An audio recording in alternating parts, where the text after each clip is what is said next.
Untuk semua orang tua, selamat bergabung untuk acara parenting pada hari ini. Sebelumnya, saya akan membacakan untuk kurikulum vitae dari Ibu Lina.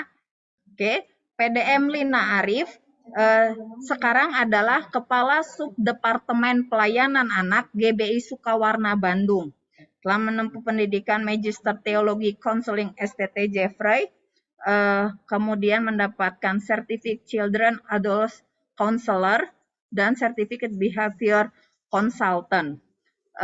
Inilah profil dari PDM Lina Arif yang saat ini akan menjadi pembicara. Oke, untuk informasi, beliau adalah pembicara dalam berbagai seminar untuk pelayanan anak-anak juga. Jadi saya mohon kepada Bapak, Ibu dari semua anak-anak yang ada di sini boleh mengikuti acaranya sampai habis. Dan untuk sekedar informasi, nanti juga ada hadiah untuk para orang tua ya. Jadi hari ini kami tidak hanya memberikan hadiah kepada anak-anak saja, tapi juga untuk Bapak atau Ibu yang nantinya tentu bisa menjawab pertanyaan dari kami.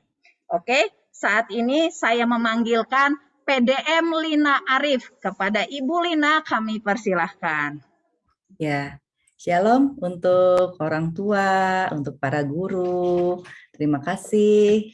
Tadi sudah melihat ya, saya sudah melihat, sudah ikut dalam sukacita ya membuka tahun ajaran baru bersama dengan orang tua, guru-guru. Terima kasih untuk Pak Alex, kemudian Pak Henry, juga Ibu Nana, guru-guru, kepala sekolah, murid-murid, orang tua yang memberi kesempatan untuk saya untuk sharing di sini.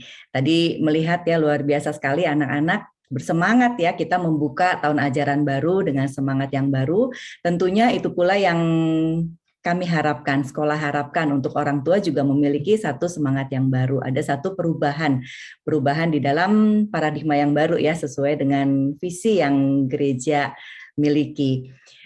Hari ini saya akan membagikan tentang satu tema yang diminta oleh sekolah ya, tentang bagaimana sih untuk mengatasi gitu ya, mengatasi anak-anak. How to deal ya. Sebentar saya akan share screen dulu. Sebentar. Tentunya ini menjadi pergumulan setelah sekian lama kita berada di rumah, ya banyak sekali perubahan-perubahan dari sekolah normal, kemudian memasuki masa pandemi, sekarang 2 tahun berlalu, 2 tahun setengah kita harus kembali ke sekolah. Ada nilai-nilai yang berubah, ada satu keadaan yang berubah, yang mungkin itu juga mempengaruhi perilaku anak-anak, mempengaruhi ucapan anak-anak, rutinitas anak-anak, sehingga kita sebagai orang tua merasa kesulitan. Nah, ada satu quotes yang berkata ya, dikatakan oleh Profesor T. Ndraha, dia adalah seorang pakar di ilmu pendidikan pemerintahan. Beliau mengatakan bahwa sebenarnya tidak ada anak yang sulit. Yang ada adalah orang tua yang mengalami kesulitan di dalam mendidik anak-anaknya. Coba kita sekarang mau ini ya, saya mau dengan orang tua berinteraksi ya, berinteraksi singkat. Orang tua mungkin kalau ada kertas, kalau ada bolpen di sebelahnya boleh mencatat-catat sedikit ya untuk kuesioner beberapa pertanyaan yang saya akan ajukan. Kita akan coba ya, apakah kita selama ini mengalami kesulitan. Kalau misalkan ditanya kemudian tidak ada indikator yang jelas, mungkin agak sulit ya untuk kita menempatkan posisi kita saat ini. Apakah kita mengalami kesulitan atau tidak. Makanya saya akan mengajukan beberapa pertanyaan, kita akan jawab sama-sama, jawabannya iya dan tidak. Nanti akan dihitung ya-nya berapa, tidaknya berapa ya. Ini tidak untuk dibagikan, tapi untuk kita berefleksi. Ada di posisi mana saat ini parents ya. Pertanyaan yang pertama adalah, kami ya sebagai orang tua bisa membiarkan anak bebas screen tanpa kesulitan. Jawab ya atau tidak. Diharapkan jawabannya jujur ya. Jawabannya kondisi saat ini bukan jawaban ideal yang kita inginkan nanti terjadi. Tapi jawaban saat ini, apakah kita bisa membiarkan anak-anak bebas screen tanpa kesulitan? Kemudian pertanyaan yang kedua, anak-anak menghormati orang tua dan menunjukkan respect. Hanya jawab ya atau tidak. Pertanyaan nomor 3, orang tua bisa membuat batasan dan aturan. Anak-anak tidak menawar dan mematuhinya. Ya atau tidak? Kemudian yang keempat, orang tua berdoa dengan anak-anak setiap hari dengan nyata. Maksudnya itu benar-benar dilakukan dan itu bersama-sama di dalam mesbah keluarga. Bukan hanya rutinitas, tapi benar-benar ada sesuatu, ada pemulihan, ada sesuatu yang dibagikan, ada sesuatu yang berdampak dalam kehidupan tidak hanya anak tapi juga orang tua. Oke, kemudian yang selanjutnya, orang tua makan bersama dengan bebas skrip. Jadi pada saat makan bersama tuh nggak ada orang tua yang pegang gadget atau anak-anak yang pegang gadget, ya atau tidak. Kemudian pertanyaan yang keenam, orang tua menikmati kegiatan bersama-sama setiap hari dengan anaknya, seperti bermain board game, bersepeda, memasak, atau yang lainnya. Selain main gadget, ya atau tidak. Kemudian pertanyaan yang ketujuh, orang tua menugaskan anak-anak mengerjakan tugas rumah sesuai usia mereka, misalnya mencuci piring atau mengelola keuangan mereka sendiri. Jadi anak-anak sudah diberikan tanggung jawab dan mereka bisa melakukan sesuai dengan apa yang ditugaskan, bisa bertanggung jawab. Ya atau tidak? Kemudian pertanyaan yang terakhir, orang tua bisa memiliki me time sebagai pasangan ya, dengan orang tua, papa dengan mama gitu, tanpa harus mengorbankan relasi dengan anak-anak. Jadi apabila ada me time, waktu berdua, tidak merasa bersalah kepada anak-anak, karena waktu untuk anak-anak sudah cukup. Jadi ada waktu untuk me time bersama dengan pasangan. Ya atau tidak? Nah, dari 8 pertanyaan ini kita mencoba melihat, merefleksikan kita ada di mana? Kita ada di posisi mana? Ya. Nah, ini parents bisa menghitung ya, kalau misalkan ya hanya 1 sampai 4 berarti kita memiliki fondasi parenting yang memang perlu ditinjau karena ada kelemahan. Ini benar-benar kita mengalami kesulitan di dalam mendidik anak-anak kita. Kemudian apabila iya-nya 5 sampai 6, fondasi yang kita letakkan sebagai dasar untuk mendidik anak-anak itu telah berdiri, namun masih perlu banyak improvement. Masih perlu banyak istilahnya peningkatan di beberapa bidang. Ya, ini kadang-kadang mengalami kesulitan. Tapi lebih banyak bisa mengendalikan. Kemudian kalau iya-nya 7 sampai 8 berarti fondasi apa yang kita lakukan, style parenting kita itu telah berdiri dengan kokoh. Ya, telah berdiri dengan kokoh, kita relatif tidak mengalami kesulitan di dalam mendidik anak-anak kita. Kita bisa dealing dengan children tanpa kesulitan, tanpa konflik, tanpa drama. Ya, mungkin ada sesekali konflik tapi bisa coping, bisa menyelesaikannya dengan baik. Nah, inilah yang menjadikan gambaran ada di posisi mana. Mungkin ada yang sangat sulit, kadang-kadang sulit atau tidak mengalami kesulitan sama sekali. Nah, kita adalah orang tua yang terus berproses. Kita adalah manusia yang terus hidup ya, ada melalui setiap musim kehidupan dan lain sebagainya, sehingga yang namanya proses, yang namanya perubahan tadi Dr. Dani membawakan dengan sangat baik ya untuk anak-anak dan orang tua. Yang namanya perubahan itu suatu proses gitu. Jadi itu tidak perlu ditakuti, itu adalah satu proses, satu keadaan membuat kita semakin baik. Nah, ada orang tua ya yang saking sulitnya karena mengalami anak-anak yang begitu sulit, tidak bisa mengatasi anak-anak, tidak bisa istilahnya berperan, memiliki peran yang baik, tidak bisa menetapkan aturan dan lain sebagainya, mereka sangat mengalami kesulitan. Banyak sekali yang konseling gitu ya, intinya adalah gimana anak saya dan lain sebagainya. Tapi setelah ditelusuri ternyata ini ada peran dari orang tua juga ya, peran dari orang tua yang kita akan pelajari di waktu yang singkat ini.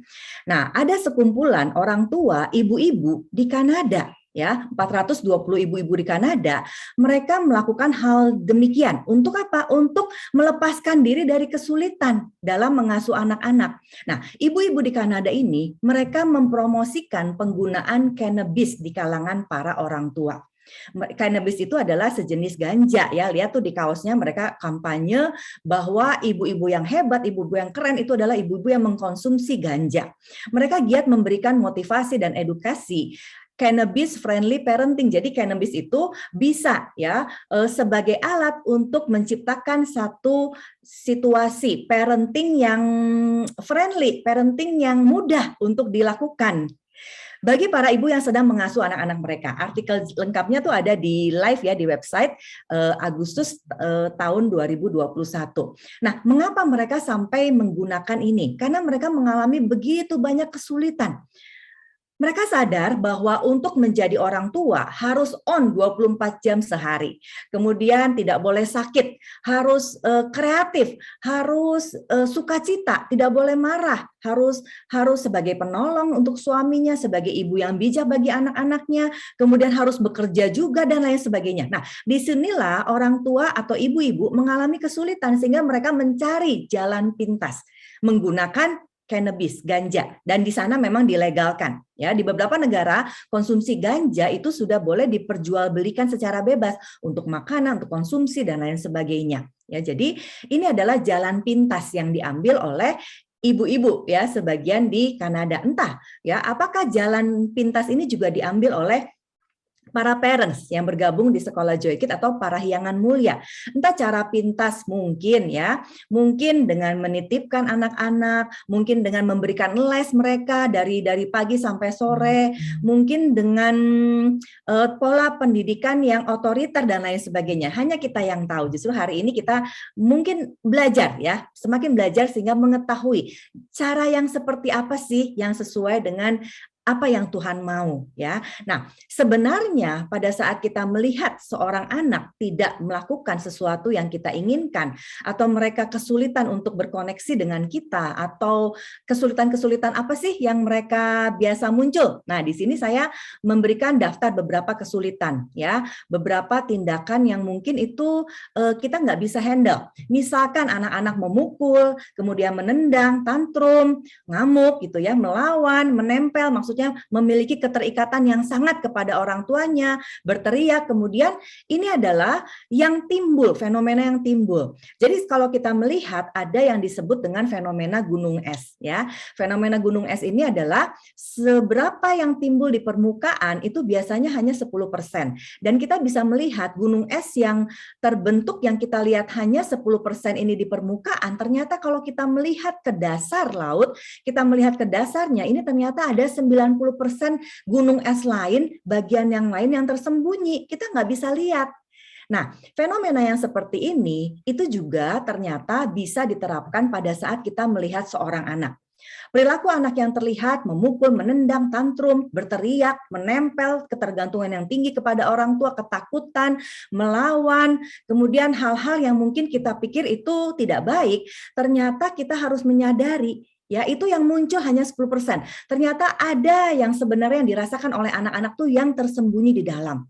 Mereka ternyata di balik perilaku yang tadi ya, memukul, menendang, perilaku yang tidak baik, yang agresif tadi, ternyata mereka merasakan sesuatu. Entah itu kurang diperhatikan, entah itu lapar, entah bosan, kemudian capek, kemudian lagi stres, kemudian membutuhkan orang tua, dan mereka merasa tidak dipahami. Nah, kebanyakan dari kita adalah fokus kepada yang 10% ini. Sehingga kita langsung ya langsung ingin menyelesaikan fenomena yang ada di atas ini. Kalau anak-anak suka memukul, menendang, kita langsung ya memberitahukan kepada mereka jangan memukul, jangan menendang. Jangan tantrum, harus obey ya, harus berani, jangan teriak-teriak. Begitu banyak kata jangan.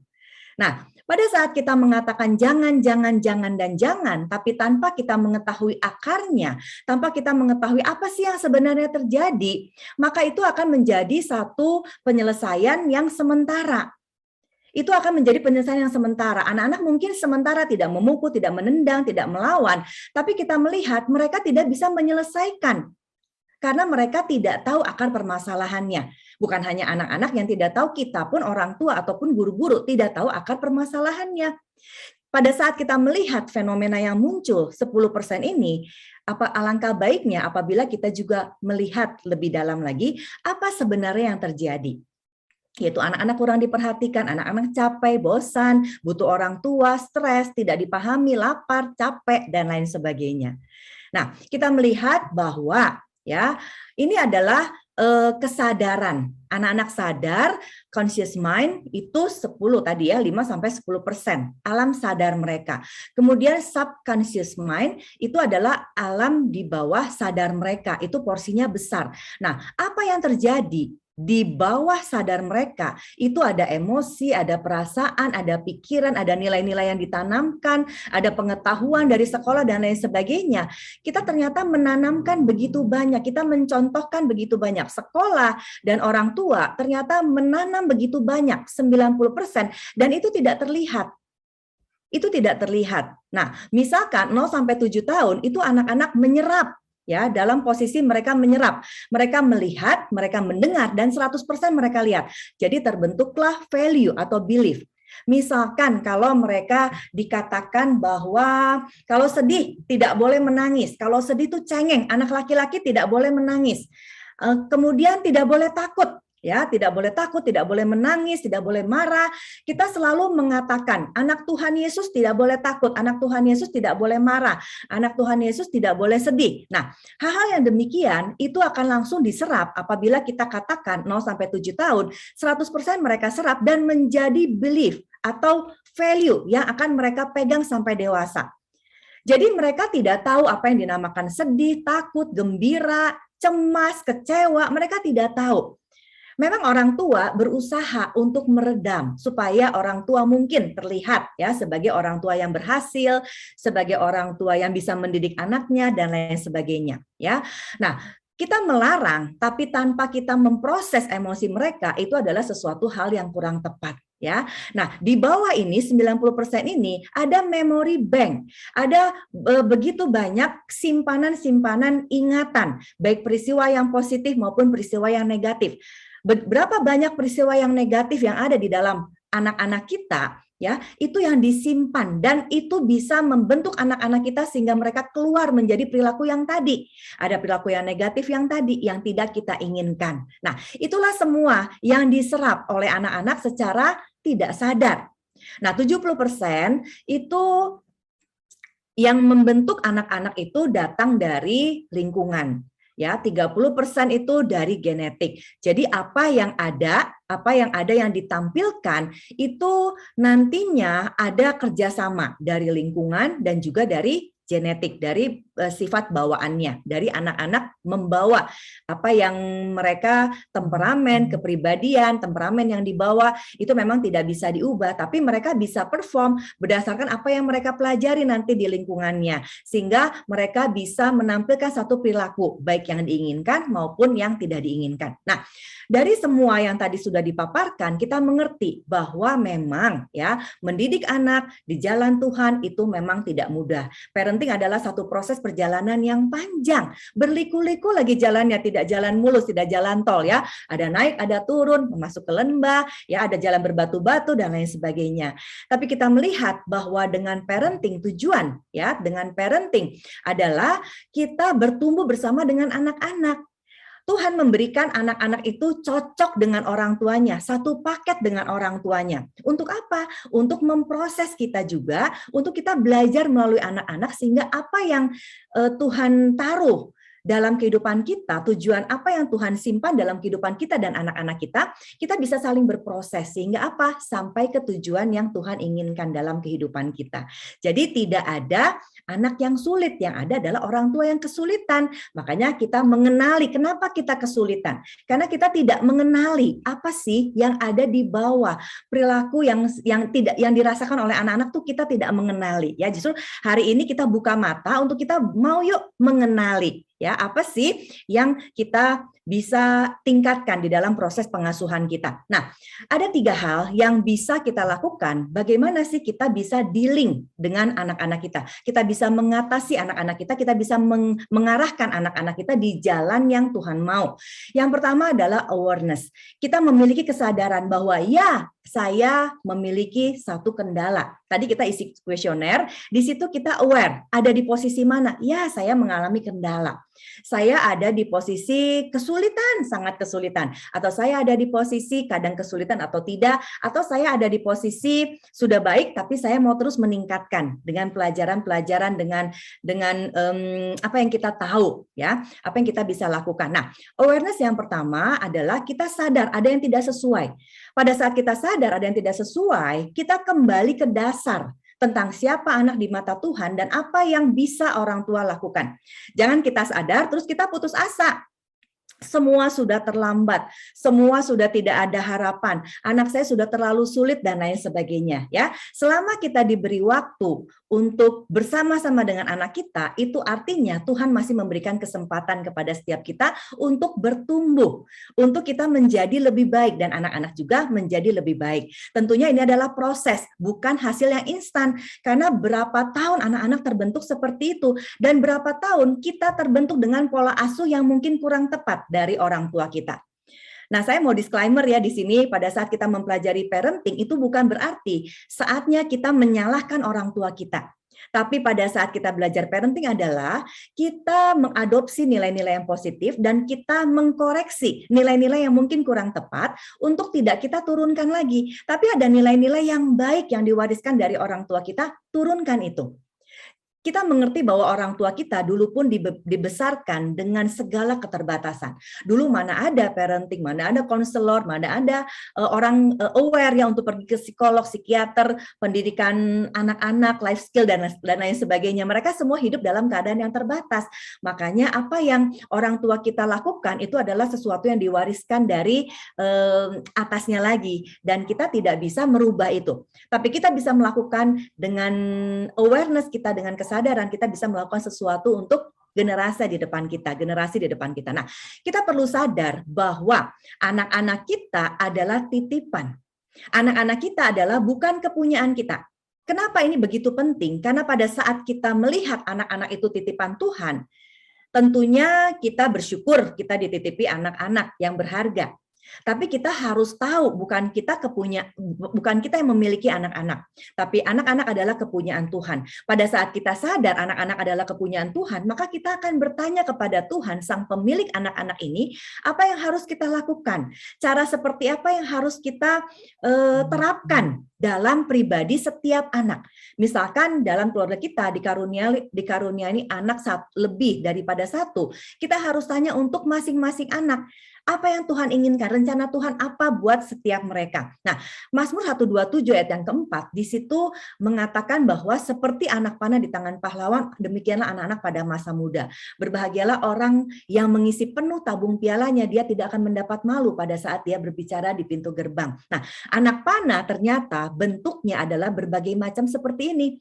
Kita biasanya mengenal anak panah yang nomor 15, tapi anak panah pada saat didesain, pada saat dibentuk, anak panah itu tidak asal jadi. Meskipun mungkin ya di dalam benak kita, parents mungkin bertanya-tanya ya, kok aneh sekali ada anak panah nomor 18, ada nomor 19, kok itu tidak seperti anak panah ya. Mungkin pengrajinnya sedang malas atau pengrajinnya sedang buru-buru, jadi dia tidak ada waktu untuk meruncingkan ujung mata panahnya. Nah, ternyata pada saat kita melihat keanekaragaman seperti ini, kita bisa mendapatkan satu pengertian bahwa anak panah pada zaman dulu adalah senjata yang mematikan dan anak panah adalah tanda kemenangan. Senjata yang luar biasa. Anak panah bentuknya tidak satu macam, ternyata berbagai macam. Anak panah dibentuk dan dibuat itu sesuai dengan tujuannya. Jadi anak panah ini hadir dengan berbagai macam keunikannya.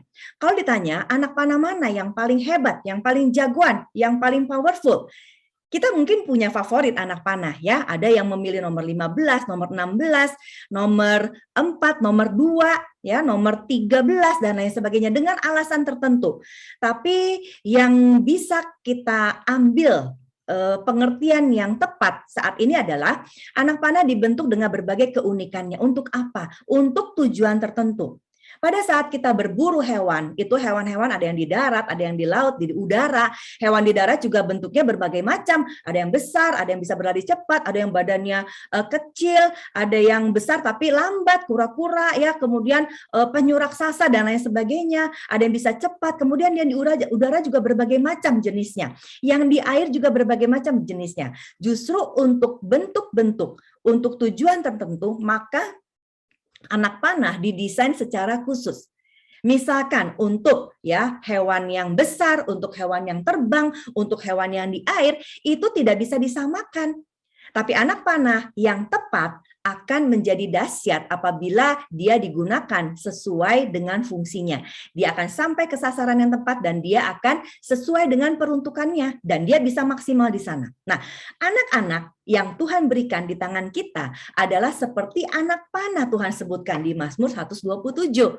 Apa artinya? Bahwa mereka hadir dengan segala keunikannya. Anak-anak kita mungkin ya penampakannya seperti nomor 1, ada yang seperti nomor 7, nomor 15, nomor 16, 18, 19 bahkan. Nah, tapi pada saat kita mengenali keunikan mereka, pada saat kita mengerti bahwa mereka diciptakan sesuai dengan tujuannya, nanti ada anak-anak panah yang dilesatkan ya ke bidang pemerintahan, kesehatan, pendidikan, kemudian di bidang politik, di bidang apalagi nih ya, di bidang kerohanian dan lain sebagainya, itu mereka akan berfungsi secara maksimal. Makanya kita tanya sama Tuhan, sang empunya anak panah ini di mana mereka nanti ditempatkan, ke arah mana mereka nanti akan bisa maksimal dan menjadi berkat.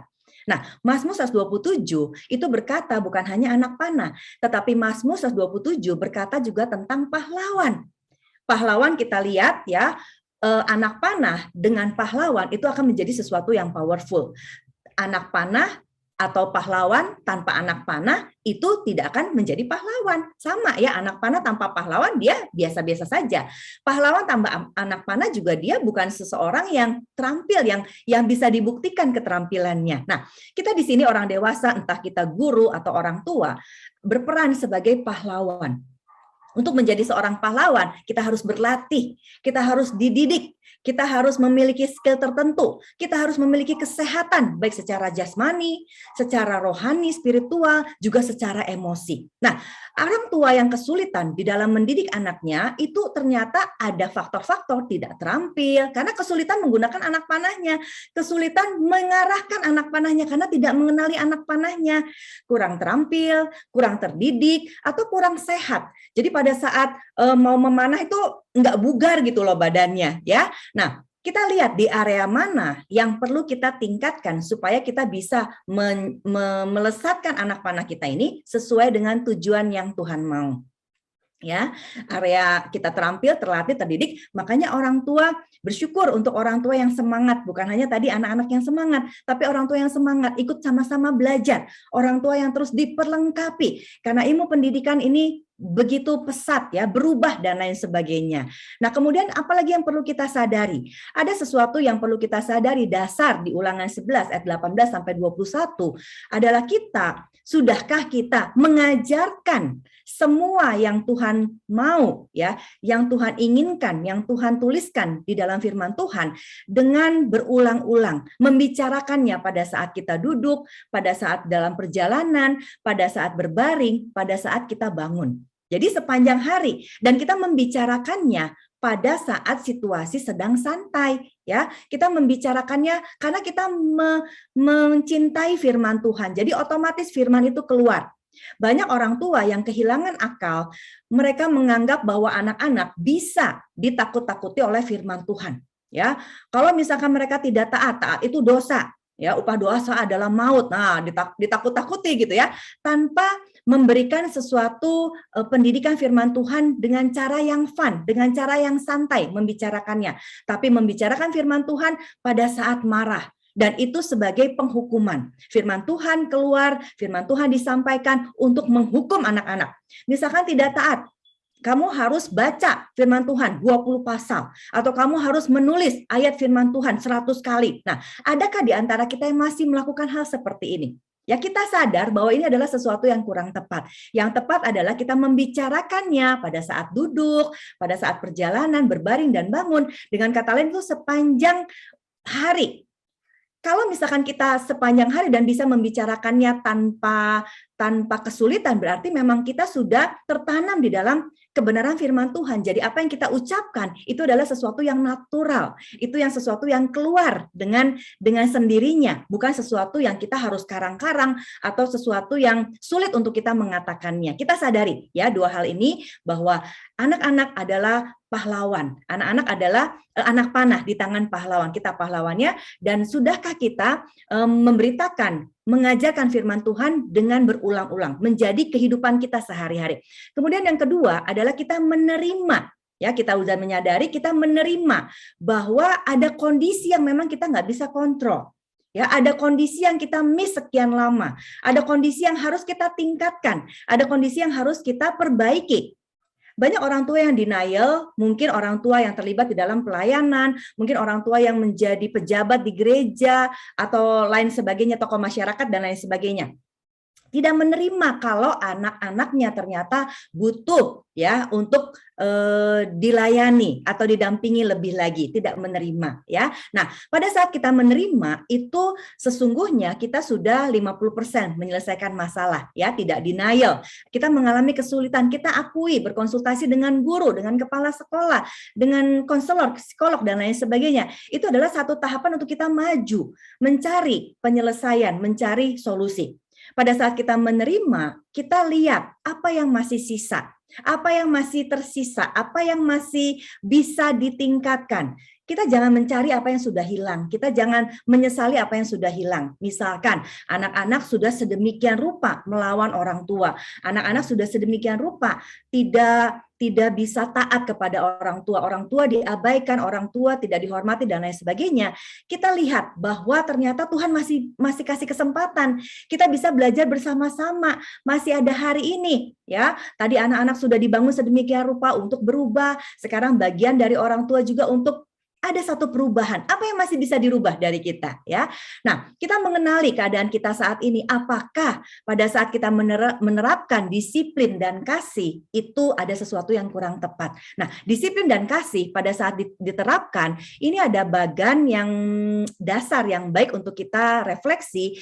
Ini misalkan ya, kita menerapkan disiplin tinggi dan kasihnya kurang, maka kita menjadi orang tua yang otoriter. Orang tua yang otoriter itu semuanya diatur oleh orang tua, memberikan satu pengaturan dan hukuman.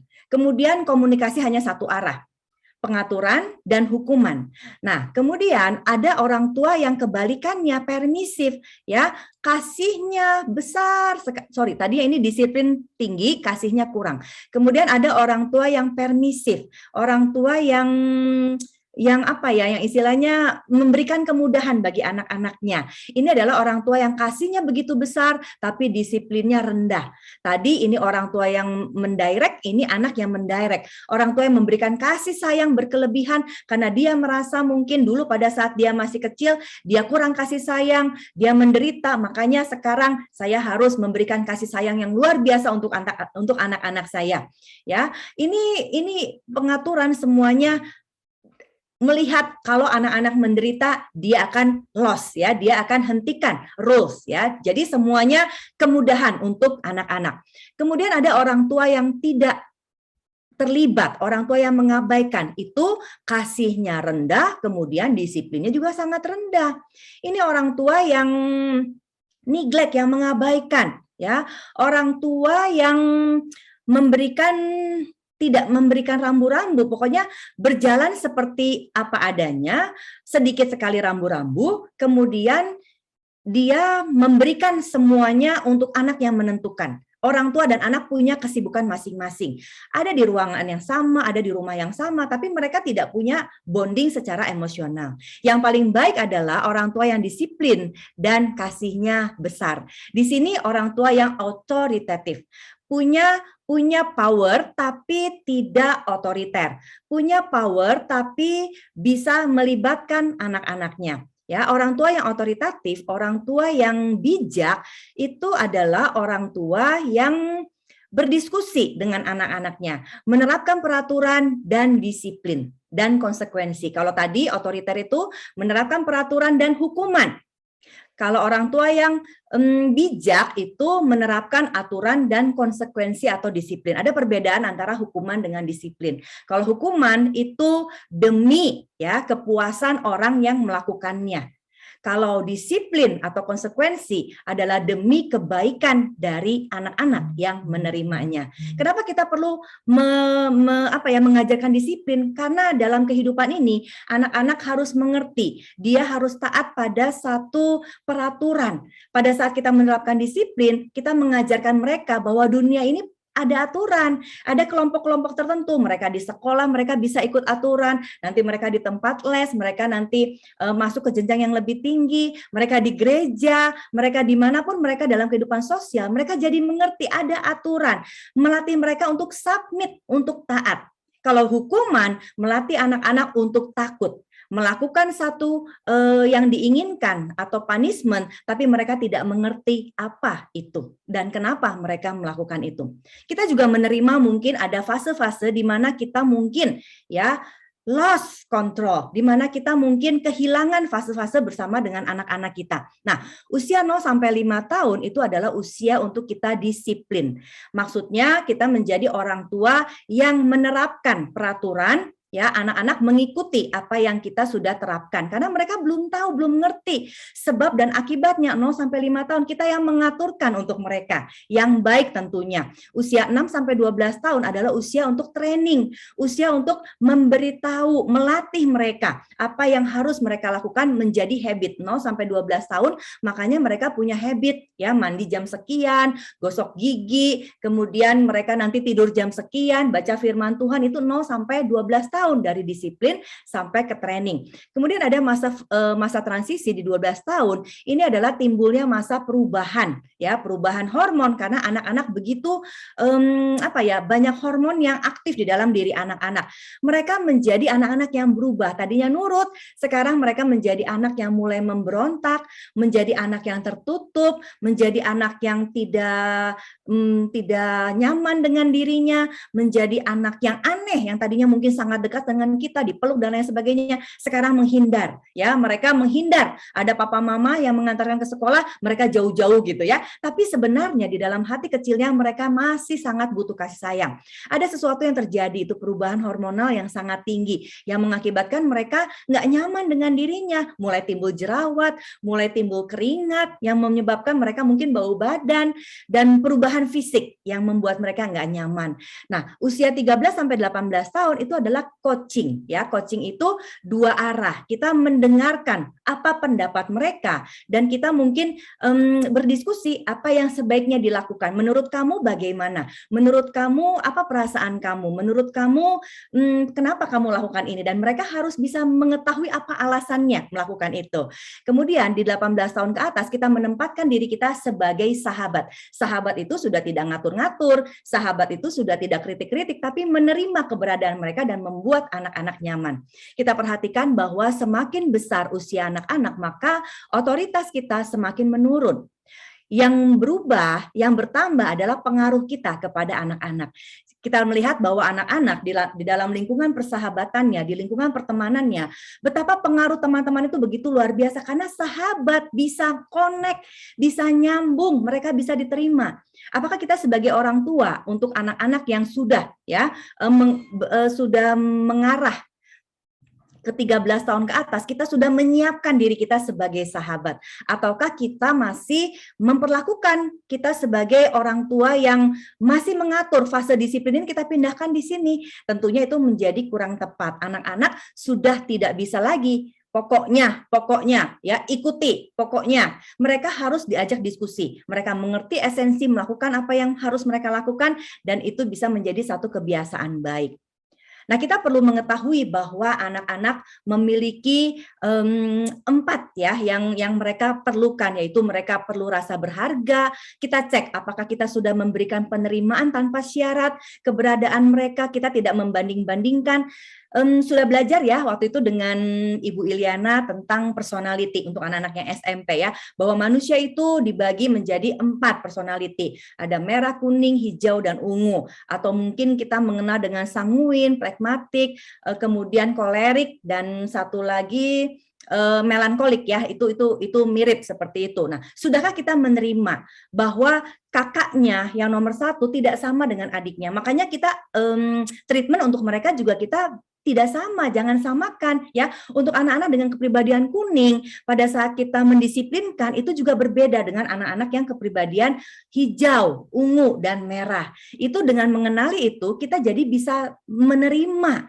Kita tidak labeling, misalkan anak-anak yang sanguin atau kepribadian kuning, mereka cenderung pelupa, mereka cenderung ya fokus kepada manusia, hubungan, mereka lupa pada tugas. Mungkin kita kesel ya, mungkin kita nggak punya koneksi yang baik, kita tidak memberikan rasa aman, kita melabel mereka dengan dasar kamu pelupa, dasar kamu nggak pernah berubah, kamu nggak bisa dipercaya, kamu nggak bisa tanggung jawab, dan lain sebagainya. Nah, pada saat kita mengenali kepribadian mereka dan kita mengenali apa yang mereka butuhkan, kita mengisi tangki emosi mereka dengan bahasa kasih, dengan perhatian, dengan quality time, dengan sentuhan, dengan hadiah, dengan apa yang bisa kita lakukan, maka kita mengenali, kita bisa mendekati mereka dan kita bisa men-treat mereka, memperlakukan mereka sesuai dengan kepribadiannya. Anak-anak yang dengan kepribadian kuning yang suka pelupa, tapi sering berjanji, tebar pesona, pokoknya gaul aja gitu ya, jarang ada di rumah, kita bisa kasih tahu sama mereka, ini titik kelebihannya, titik kekurangannya. Kamu masih bisa berubah. Yuk, untuk kamu nggak lupa, nggak cecer barang di mana-mana, kamu pakai tas. Nanti simpan barang itu, kamu simpan di satu tempat. Kamu nggak akan lupa bawa kemana-mana. Kemudian kamu buat jadwal. Apa yang bisa mama bantu? Apa yang bisa papa bantu untuk mengingatkan kamu? Jadwal. Poin-poin yang mana yang kamu harus lakukan, poin-poin mana yang kamu harus selesaikan di dalam satu hari. Nah, dengan demikian kita punya koneksi yang baik, kita punya relasi yang baik, anak merasa diterima, kemudian ada value atau nilai-nilai yang kita ucapkan yang membangun citra diri anak. Membangun mereka seperti orang-orang atau anak-anak yang berharga di mata Tuhan, walaupun mereka terbatas, tapi Tuhan tidak kecewa dengan mereka. Walaupun mereka terbatas, tapi Tuhan tetap punya rencana yang luar biasa dalam kehidupan mereka. Dengan demikian mereka menjadi anak-anak yang diterima, anak-anak yang aman, nyaman. Mau ngomong apapun mereka nyaman mengutarakan kegagalannya, mereka nyaman mengutarakan keterbatasannya, mereka nyaman mengutarakan apabila mereka dibully, atau apabila mereka mengalami sesuatu yang tidak menyenangkan di sekolahnya, atau mereka mungkin mengalami abuse dan lain sebagainya, kita bisa intervensi secara dini karena mereka aman dan nyaman. Kemudian poin yang terakhir adalah kita tadi aware, kemudian kita menerima keadaan itu dan kita mulai bertindak, aware, kemudian accept, kemudian kita action. Lakukan apa yang kita bisa lakukan, bukan lakukan apa yang seperti orang lain lakukan. Ya, lakukan apa yang kita bisa lakukan. Yang pertama adalah kita kompak, kita sehati, kita punya kesatuan hati antara orang tua dengan antara sesama orang tua. Ya, papa mama kompak seperti yang terdapat di Efesus 6 ayat 1 sampai 9. Ini adalah prinsip dasar mendidik anak. Efesus 6, 1 sampai 9 itu adalah prinsip dasar, yaitu kita mendidik di dalam ajaran dan nasihat. Bagaimana ajaran dan nasihat bisa masuk ke dalam anak-anak pada saat kita proses mendidik kita itu seperti nourish, ya, seperti memelihara, melindungi, melihat perkembangannya, kemudian mendampingi dari step by step. Dan yang menarik, Efesus 6 itu perikopnya tentang taat dan kasih. Bagaimana anak-anak mentaati orang tuanya, menghormati orang tuanya, dan bagaimana orang tua mengasihi anak-anaknya. Pada saat kita kompak, kita sehati, ya, untuk Efesus 6, taat dan kasih ada di dalam keluarga kita. Maka lanjutannya, Efesus 6 ayat 10 sampai 20 kalau tidak salah, itu anak-anak sudah siap diperlengkapi untuk melayani Tuhan. Di situ judulnya adalah selengkap senjata Allah, perlengkapan senjata Allah. Jangan kebalik, kita maunya anak-anak militan untuk Tuhan, ya, anak-anak melayani Tuhan, tapi nggak ada kasih di dalam keluarga kita. Itu yang membuat konflik terus, ya. Kita menuntut anak-anak untuk ke gereja, berdoa saat teduh dan lain sebagainya, tapi kita tidak memberikan contoh bagaimana kasih Kristus itu ada di dalam keluarga kita. Maka ada konflik, tidak terselesaikan, marahan, akhirnya bermusuhan dan lain sebagainya. Ya, kita kompak juga tadi ya, mendisiplinkan anak-anak, bukan menghukum, mengkoreksi anak-anak ya, untuk mereka berpikir sejenak di dalam suatu sudut atau time out ya, duduk sejenak di sana memikirkan, kemudian kita ajak mereka untuk diskusi. Kemudian ya, apa yang bisa kita lakukan tadi selain kompak, kita juga memiliki empati sebagai orang tua. Ya, orang tua berempati. Kalau anak-anak tadi ya, kita kan tadi belajar memahami apa sih yang tidak terlihat di bawah tadi ya, di bawah permukaan laut. Kita belajar berempati bahwa kita sebagai orang tua nggak apa-apa membebaskan anak-anak untuk memiliki emosi positif dan untuk memiliki emosi negatif. Biasanya kita anti dengan yang emosi negatif ini ya, yang kita inginkan mereka memiliki emosi positif. Tapi ya, parents harus mengerti bahwa emosi positif dan emosi negatif itu satu paket Tuhan berikan kepada manusia. Kita melihat contoh di Alkitab Elia ya, dengan keputusasaannya. Kemudian Petrus dengan ketakutannya, Yudas dengan kefrustasiannya, ya, Musa dengan ketakutannya, Simson dengan kesombongannya. Jadi itu adalah emosi-emosi, bahkan Tuhan Yesus sendiri dengan kesedihannya, ya. Itu adalah emosi-emosi yang tampil di dalam Alkitab, dan kita harus mendampingi mereka, mendampingi anak-anak kita dengan regulasi emosi tentunya, itu satu bab tersendiri ya. Bagaimana kita mengajarkan anak-anak untuk bisa meregulasi emosinya. Dengan kita mengerti ada emosi positif dan emosi negatif, kita mengerti bahwa mereka manusia yang normal, tidak apa-apa memiliki emosi negatif, marah, sedih, kecewa, tapi jangan sampai anak-anak dikuasai oleh emosi negatif sehingga menghasilkan perilaku yang destruktif. Ya, jadi ada situasi, kemudian kepada pikiran, itu mempengaruhi emosi kita, emosi apa yang muncul dari pemikiran kita, value yang salah akan mengakibatkan kita memiliki emosi yang salah. Emosi apa yang muncul? Emosi negatif misalkan, it's okay, nggak apa-apa dikeluarkan, tapi kita sebagai orang tua memvalidasi, kamu kesal ya, kamu marah ya, kamu kecewa ya, kamu sedih ya. Minta anak untuk membicarakan kenapa mereka sedih, supaya mereka tahu akarnya, dan nanti lain kali kalau kamu sedih, kalau kamu kecewa, kalau kamu merasa seperti ini, apa yang bisa mereka lakukan. Karena ini adalah satu proses kehidupan yang tidak bisa di-stop. Ya, nanti ada situasi lain lagi, langsung prosesnya seperti ini, pikiran, emosi, dan perilaku. Kita nggak bisa stop. Perilaku itu tindakan dan perkataan. Ya, ada anak-anak yang memang nggak bisa kontrol ucapannya, nggak bisa kontrol perilakunya karena ini. Makanya kita harus tahu ya emosinya apa, kemudian pikirannya apa. Pikiran ini bisa karena value yang kita tanamkan. Nah, setelah kita mengerti, kita menjadi orang tua yang hadir, yang mendampingi, ya, yang aktif mendampingi anak-anak, bercerita dengan mereka, kita ngobrol sama anak-anak, bisa bebas bercerita, kita bisa bercerita, refleksi kalau dulu papa mama menghadapi ini, apa yang papa mama lakukan, apa kesulitan yang papa mama rasakan di zaman dulu, ya. Ngobrolin hal-hal yang nggak penting itu ternyata penting. Kadang-kadang kita berpikir bahwa hal-hal yang penting itu yang harus kita ucapkan, yang harus kita kedepankan. Ternyata santai ya, kita ngobrolin yang nggak penting, tapi ternyata dari situ muncullah hal-hal yang penting ya. Kita juga hadir dengan memberikan keteladanan. Kalau kita menjadi teladan, maka kita menjadi orang tua yang punya otoritas, orang tua yang direspek, orang tua yang tidak munafik. Kalau kita nggak ada keteladanan, maka kita menjadi orang tua yang munafik. Nah, di sini pentingnya keteladanan, 3 slide terakhir. Ya, nah keteladanan itu sangat besar pengaruhnya. Kehadiran kita sangat besar. Mereka menyerap sedemikian banyak apa yang kita lakukan, pikiran kita, value, perilaku kita, mereka menyerap. Seperti gambar ini ya, seorang anak kecil dididik dengan keras oleh ayahnya, dia menjadi remaja yang kepahitan, remaja matang, kemudian dewasa muda. Pada saat dia menjadi ayah, pola ini akan dia teruskan. Nah, ya, ini berulang juga ternyata dalam ibu-ibu juga. Ibu-ibu kalau marah seperti ini, teriak dan kuda-kuda gitu ya. Nah, pada saat anak perempuan dia mendapatkan pola asuh seperti ini, ya, dia menjadi ketakutan, dia marah, dia kepahitan, dia tidak bisa mengungkapkan karena tidak diberikan ruang oleh ibunya untuk mengungkapkan perasaannya.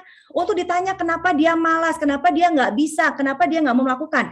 Yang ada adalah teriakan, pukulan, dan itu ancaman orang tua laki-laki dan orang tua perempuan. Akhirnya anak-anak tidak terbiasa mengungkapkan. Yang dia tahu pada saat dia kecewa, pada saat dia marah, pada saat dia takut, pada saat dia sedih, dia berlaku seperti ini.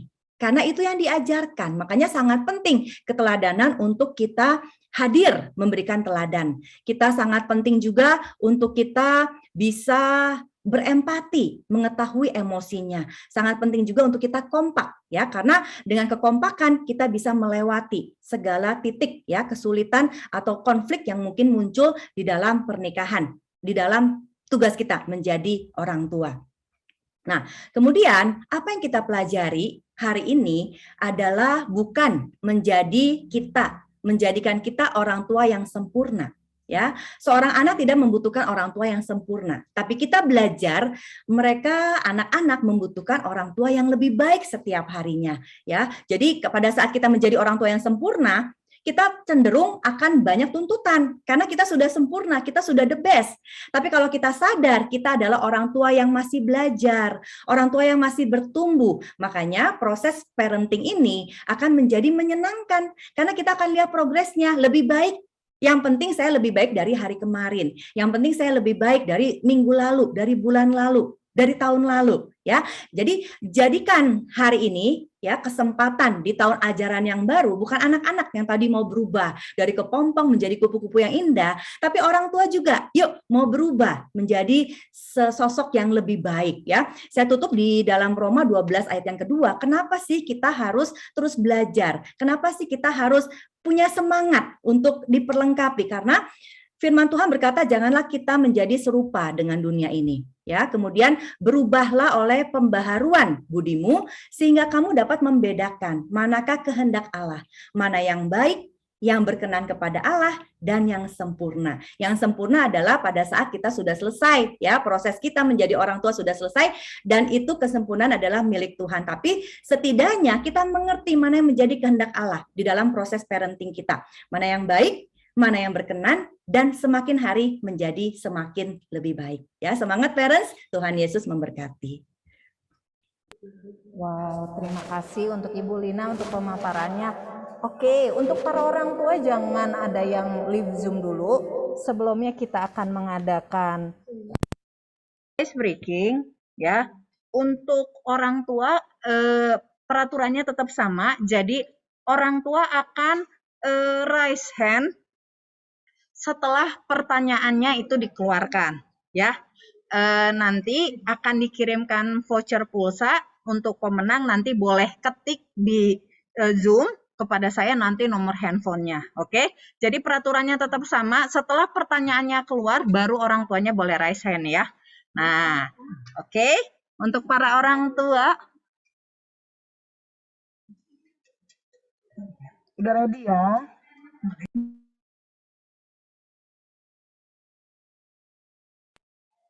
Oke. Untuk ice breaking sekarang, peraturannya sama untuk setiap orang tua, sama seperti anak. Jadi setelah pertanyaannya keluar, baru para orang tua boleh raise hand. Dan yang pertama kali itu nanti yang akan dipanggil sama saya. Oke, siap ya untuk para orang tua. Sambil untuk setiap orang tua boleh mempersiapkan juga pertanyaan setelah ice breaking ini kita akan ada Q&A dengan Ibu Lina. Oke, siap. Inilah dia pertanyaan pertama. Oke, Niko, ada 3 pertanyaan. Nah, pertanyaan mana dulu? Oke, gimana kalau kita main ini dulu ya? Jadi kita yang pilih siapa yang akan dikasih pertanyaan. Siap? Oke. Kertas gunting batu. Kertas gunting batu. Kertas gunting batu. Gitu. Oke. Oke. Saya yang menang. Ya, oke. Oke, saya pilih pertanyaan nomor 3. Oke, ini dia pertanyaannya. Apa judul seminar parenting hari ini? Oke, yang paling pertama maminya Colin nih, Miss, ya. Maminya Colin boleh open microphone, Ibu? Iya, hilang tiba-tiba. Oh, ada. Maminya Colin dan Nathan. Ibu boleh open microphone dan sebutkan jawabannya.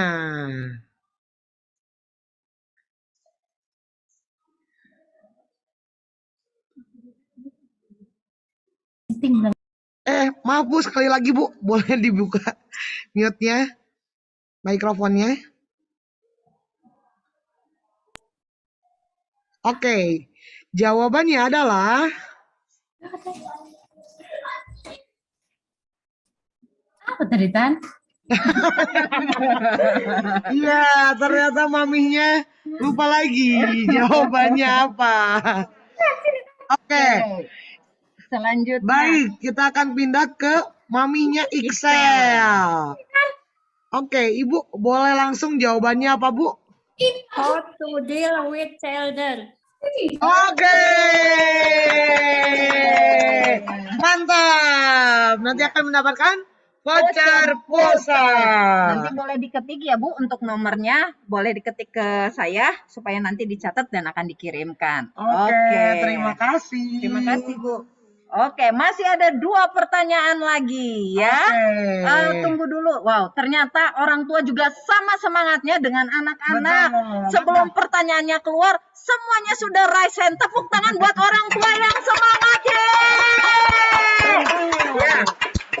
Terima kasih. Jangan lupa tetap siapkan pertanyaan untuk Q&A dengan Ibu Lina. Sabar. Oke, inilah dia pertanyaan berikutnya. Sebelumnya kita kertas gunting batu dulu. Oke. Siap? Gimana kalau Miss Lo kertas gunting batunya sama Ibu Lina aja? biar agak seru nih ya. Boleh. Boleh. Ya. Tunggu ya. Ini Ibu Lina. Ya, siap Bu. Yang menang akan milih nomor 1 atau nomor 2. Oke? Siap ya. Yuk Bu, kita kertas gunting batu. Kertas gunting batu. Oke, Miss Lo yang menang. Ya. Oke. Siap untuk orang tua. Saya pilih pertanyaan nomor 1.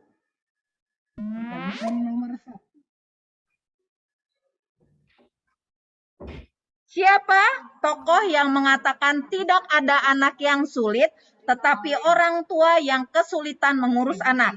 Tokoh yang mengatakan tidak ada anak yang sulit, tetapi orang tua yang kesulitan mengurus anak. Ini Mami Karissa. Sebentar. Karissa Maurin, oke. Namanya Profesor T. Ndraha. Iya. Luar Oke. biasa. Terima kasih Bu. Ya. Masih nyimak ya Miss Lo dari Ya, awal sampai betul. akhir. Mantap. Oke. Dan 1 pertanyaan lagi. Ya, siap. 1, 2, 3. Iya, ini dia. Pertanyaannya gampang sekali ya. Siapa nama pembicara seminar kita hari ini? Brian dan Benedict. Ya, maminya Brian dan Benedict.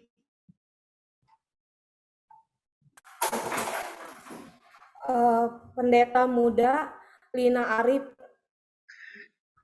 Ada lagi, ini gelarnya apa ya Bu ya? Yang tertulis. Sarjana teologi. Benar sih Bu, sebenarnya ya, sebenarnya ST Sarjana Teknik, tapi Ibu benar. Terima kasih Bu. Oke, untuk para orang tua, untuk Mami Excel, Mami Maureen, dan Mami Brian, boleh di chat ke saya nomor handphone yang akan dikirimkan voucher pulsa. Ya, terima kasih. Oke, nah selanjutnya untuk semua orang tua yang semangat dan luar biasa, yang akan mengajukan pertanyaan kepada Ibu Lina. Nih, boleh raise hand? Boleh raise hand juga untuk yang akan mengajukan pertanyaan.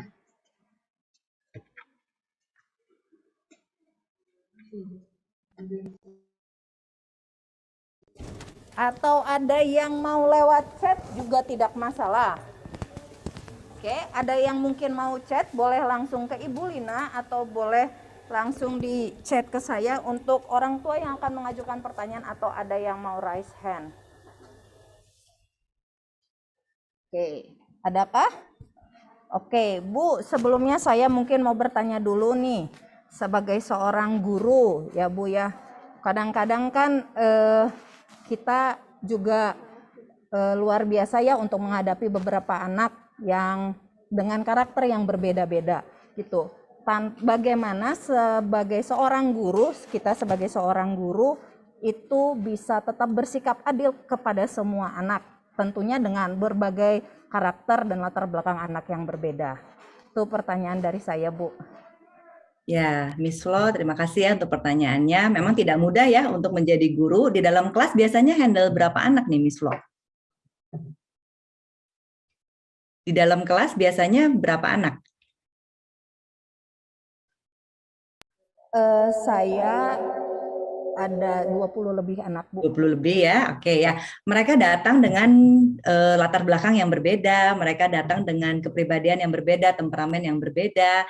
Tentunya nggak mudah ya, tapi Miss Flo di sini mengatakan atau ada kerinduan ya, gimana ya saya supaya bersikap adil gitu ya. Nah, adil itu apa gitu ya? Adil itu bukan sesuatu yang harus sama gitu ya. Nah, kita melihat mereka masing-masing dengan keunikannya.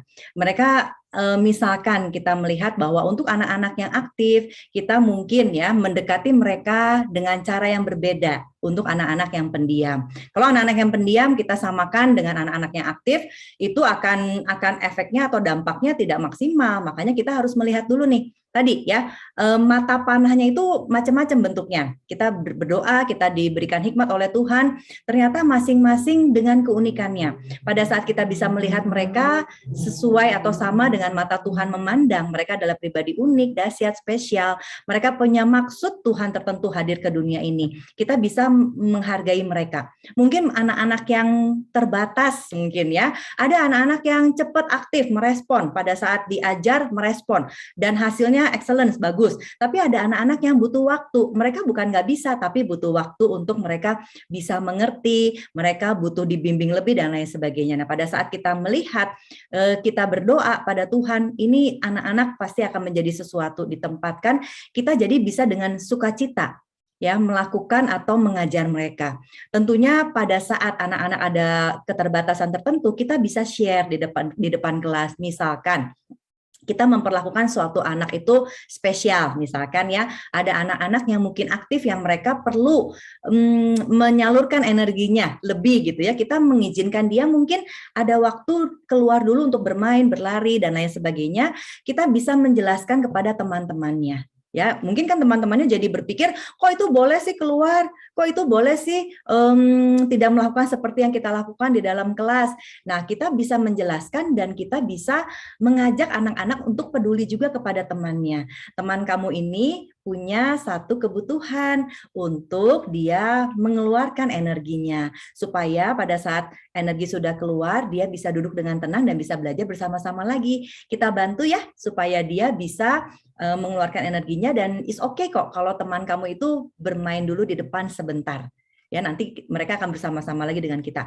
Kita doa ya untuk teman kita ini supaya mereka bisa mengontrol dirinya, supaya mereka bisa menguasai dirinya. Nah, dengan diajar seperti itu anak-anak jadi empati sama teman-temannya. Kita jangan labeling ya, dasar teman kamu ya misalkan dengan kata-kata nggak obey, nakal dan lain sebagainya, itu akan menjadi satu stigma juga di teman-teman yang lain. Dia akan memandang temannya sebagai teman yang bermasalah.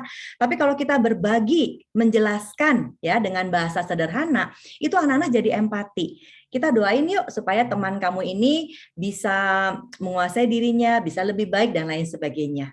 Itu ya yang bisa kita lakukan. Semoga membantu ya Miss Flo dan semangat. Terima kasih Bu Lina. Oke, untuk para orang tua yang semangat, mungkin ada yang mau bertanya, atau mungkin untuk para guru-guru yang hari ini juga onsite bersama saya di ruangan ini, mungkin ada yang mau bertanya, boleh mengajukan pertanyaan. Oke, ada nih satu dari guru. Silakan, Miss.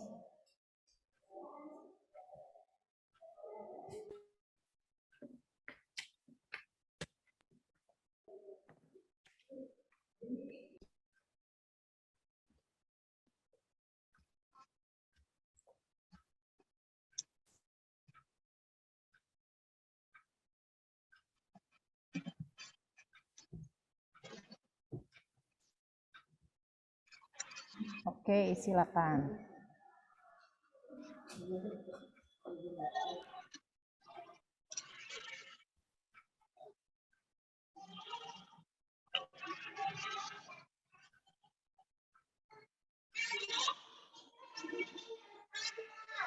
Iya, iya.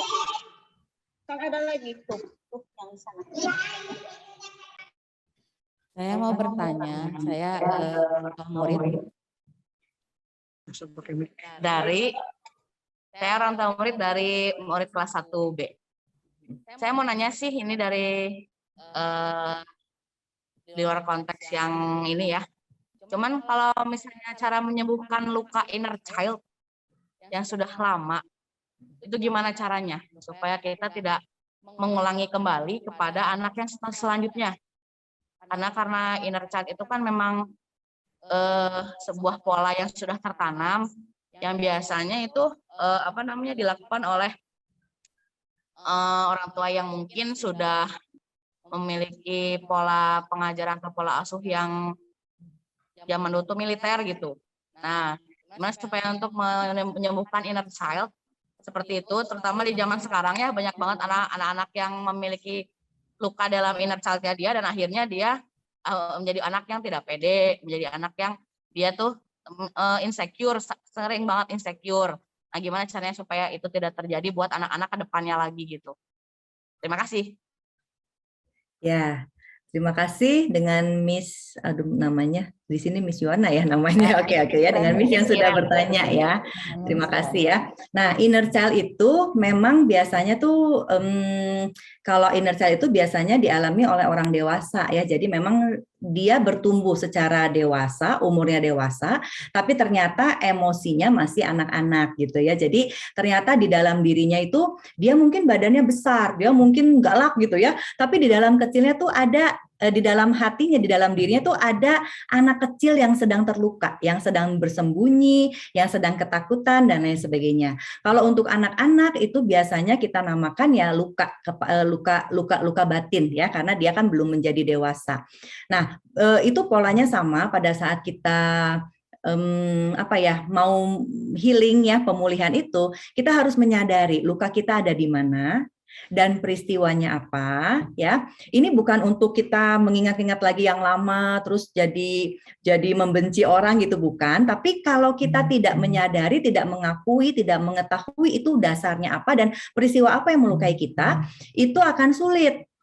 Kebanyakan kita berpikir kalau kita sudah memaafkan dengan kita melupakan hal-hal yang menyakitkan. Padahal ya, memaafkan itu bukan berarti melupakan. Tapi kalau memaafkan itu berarti kita masih ingat, nanti one day kita ingat peristiwanya, tetapi kita sudah tidak sakit lagi. Peristiwa itu malah kita bisa membingkai ulang peristiwa itu menjadi peristiwa yang bermakna. Oh iya, dulu saya seperti ini. Ternyata peristiwa itu membuat saya, menjadikan saya menjadi pribadi yang luar biasa hari ini. Itu bisa pemulihan terjadi dan dia bisa membingkai ulang peristiwa. Dia tidak menyalahkan, dia tidak menyerang orang yang dulu melukainya, ya ayah, ibu atau teman-teman dan lain sebagainya. Tapi dia bisa menarik ada rencana Tuhan yang baik di dalam setiap yang dia alami.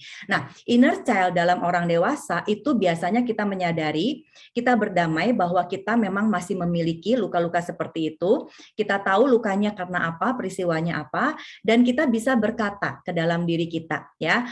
Di dalam diri kita masih ada anak kecil, nggak apa-apa gitu ya. Misalkan kalau saya tuh di dalam diri saya masih membayangkan ada saya Lina kecil yang ketakutan, misalkan ya, dimarahi oleh ayah ya.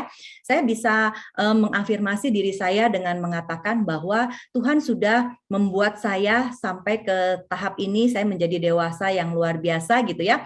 Tapi di dalam diri saya masih ada seperti inner child anak kecil yang ketakutan ya.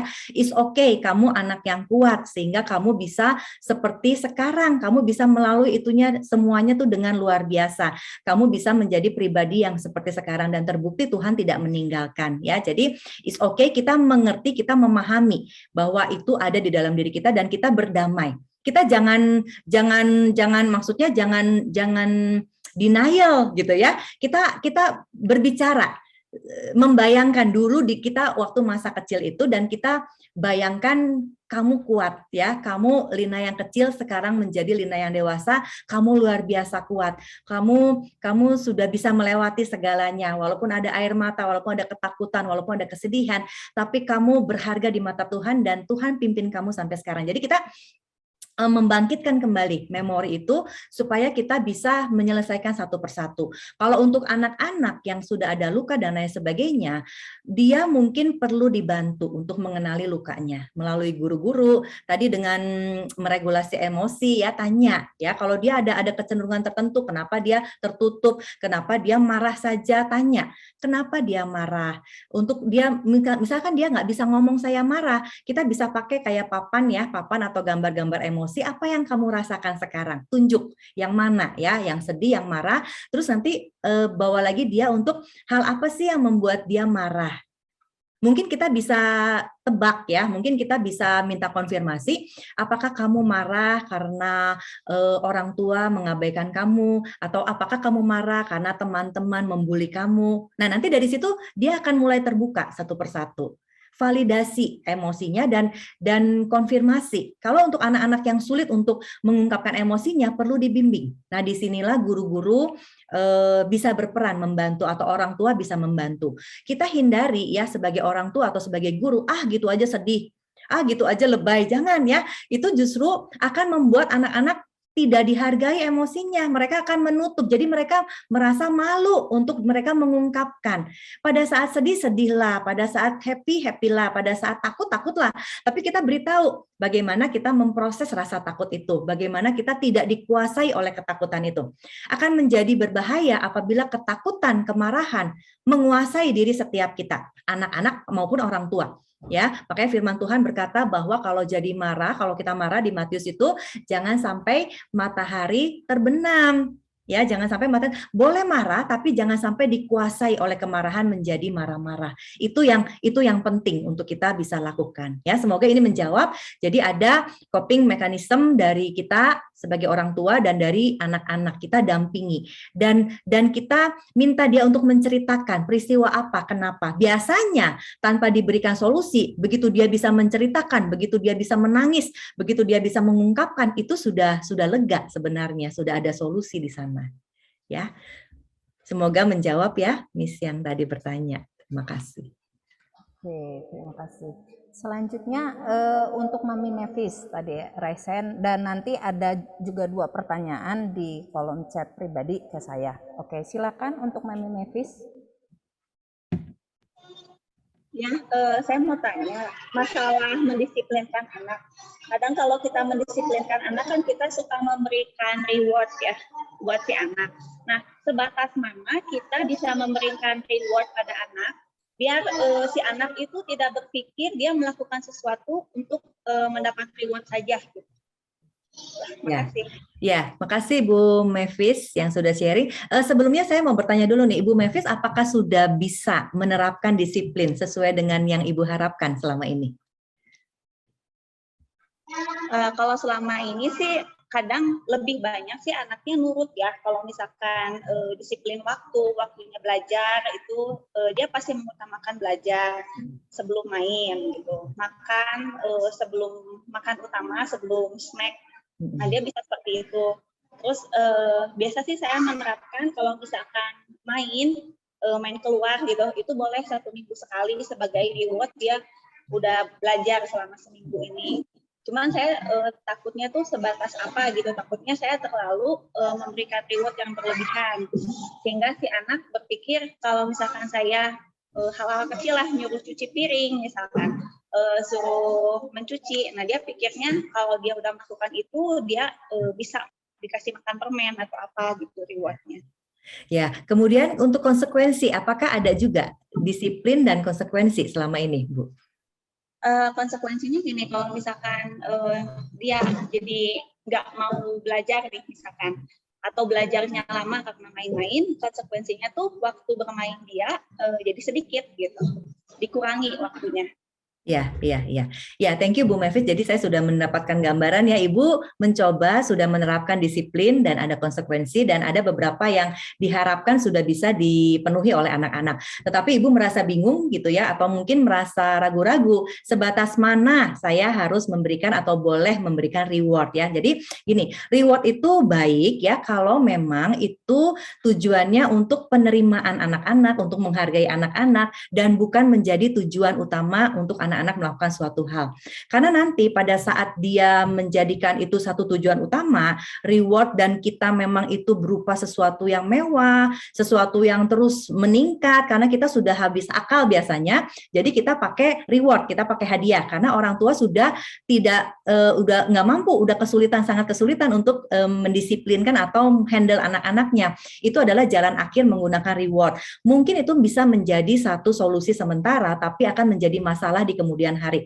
Masalahnya apa? Nanti anak-anak akan semakin terobsesinya terhadap reward dan dia akan merasa bahwa apa yang dia lakukan bukan karena untuk kebaikan dia, tapi untuk mendapatkan reward. Terbayang kalau nanti sudah dewasa, dia akan berpikir dan dia mungkin akan mempunyai pola pikir yang kurang tepat ya. Melakukan sesuatu harus dapat sesuatu. Terbayang kalau nanti dia tidak mendapatkan sesuatu, dia akan berulah, dia akan tantrum, dia akan mengancam, dia akan mencoba tindakan-tindakan yang konyol nantinya gitu ya di masa mendatang. Jadi yang Ibu lakukan sudah benar dan Ibu coba lihat apakah ini menjadi ketergantungan anak untuk melakukan sesuatu. Reward itu tidak harus sesuatu berupa barang atau uang. Biasanya jadi ketergantungan karena mereka melihat intensitas uang yang semakin bertambah dan barang yang semakin mahal atau mewah.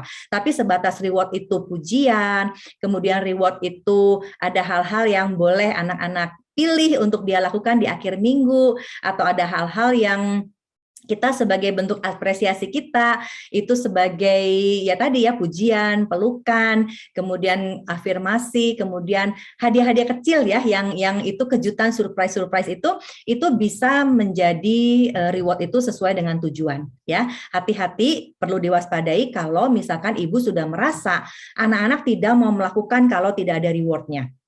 Nah, itu yang perlu diwaspadai. Semakin anak-anak bertambah usianya, mereka bisa diajak diskusi. Mengapa mereka harus melakukan ini? Ya, mengapa mereka harus ya makan teratur, belajar, ke sekolah, istirahat, kemudian membuat PR dan lain sebagainya teratur gitu ya. Untuk kita mengajarkan mereka bahwa di suatu tempat, di satu komunitas itu pasti berlaku yang dinamakan dengan aturan ya untuk kebaikan mereka. Dan kita bawa mereka berdiskusi dan mengerti hal itu. Anak-anak pasti bisa dan mereka pasti bisa lebih baik nanti ke depannya tanpa harus reward yang terus bertambah atau meningkat. Jadi memang itu harus seimbang, diseimbangkan saja. Apabila ibu melihat kalau reward itu sudah menjadi satu keharusan, anak-anak bisa marah, mogok, atau protes atau konflik yang besar, nah itu mungkin ada sesuatu yang harus diperbaiki di area sana. Gitu Bu. Semoga membantu ya Bu. Oke, selanjutnya untuk ini chat personal. Untuk masalah bullying yang lagi marak, gimana kita bisa tahu kalau anak kita tuh korban bullying atau bahkan anak kita yang jadi tukang bully, dan biar nggak terjadi untuk anak-anak kita bahkan satu kelas nggak ada yang dibully sama membuli. Nah, kira-kira gimana nih Bu supaya kita tahu? Silakan Bu. Ya, menarik ya, bullying itu adalah satu mekanisme pertahanan tubuh sebenarnya, pertahanan diri ya. Bullying itu adalah satu mekanisme pertahanan diri.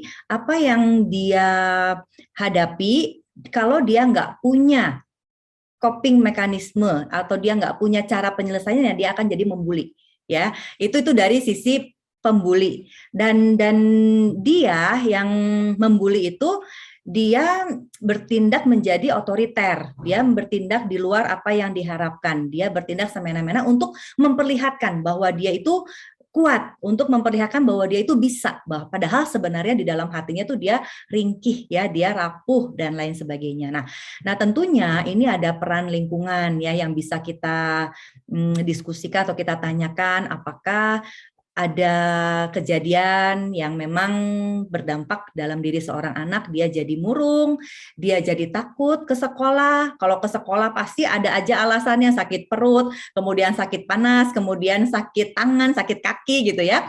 Nah, apakah ada hal-hal seperti itu yang dia menghindari satu komunitas atau dia menghindari pergi ke sekolah. Kemudian dia juga perilakunya nggak seperti biasanya, perilakunya itu tiba-tiba seperti diteror, takut gitu ya, cemas gitu, kemudian tidak percaya diri. Nah itu kita bisa melihat ya, kita bisa tanya apa yang dia rasakan hari ini, bagaimana teman-teman, misalkan kita sebagai orang tua ya, bagaimana teman-teman di sekolah, bisa kamu ceritakan teman-teman kamu ada siapa aja, misalkan di kelas ada miss-nya siapa, kemudian teman-temannya siapa, apa yang mereka lakukan, apa yang kamu lakukan hari ini. Nah kita bisa cek dari situ ya. Biasanya anak-anak itu kalau ada sesuatu yang tidak mengenakan, dia pasti akan enggan bercerita atau dia pasti menghindar menceritakan seseorang atau sesuatu. Kita bisa deteksi dari sana.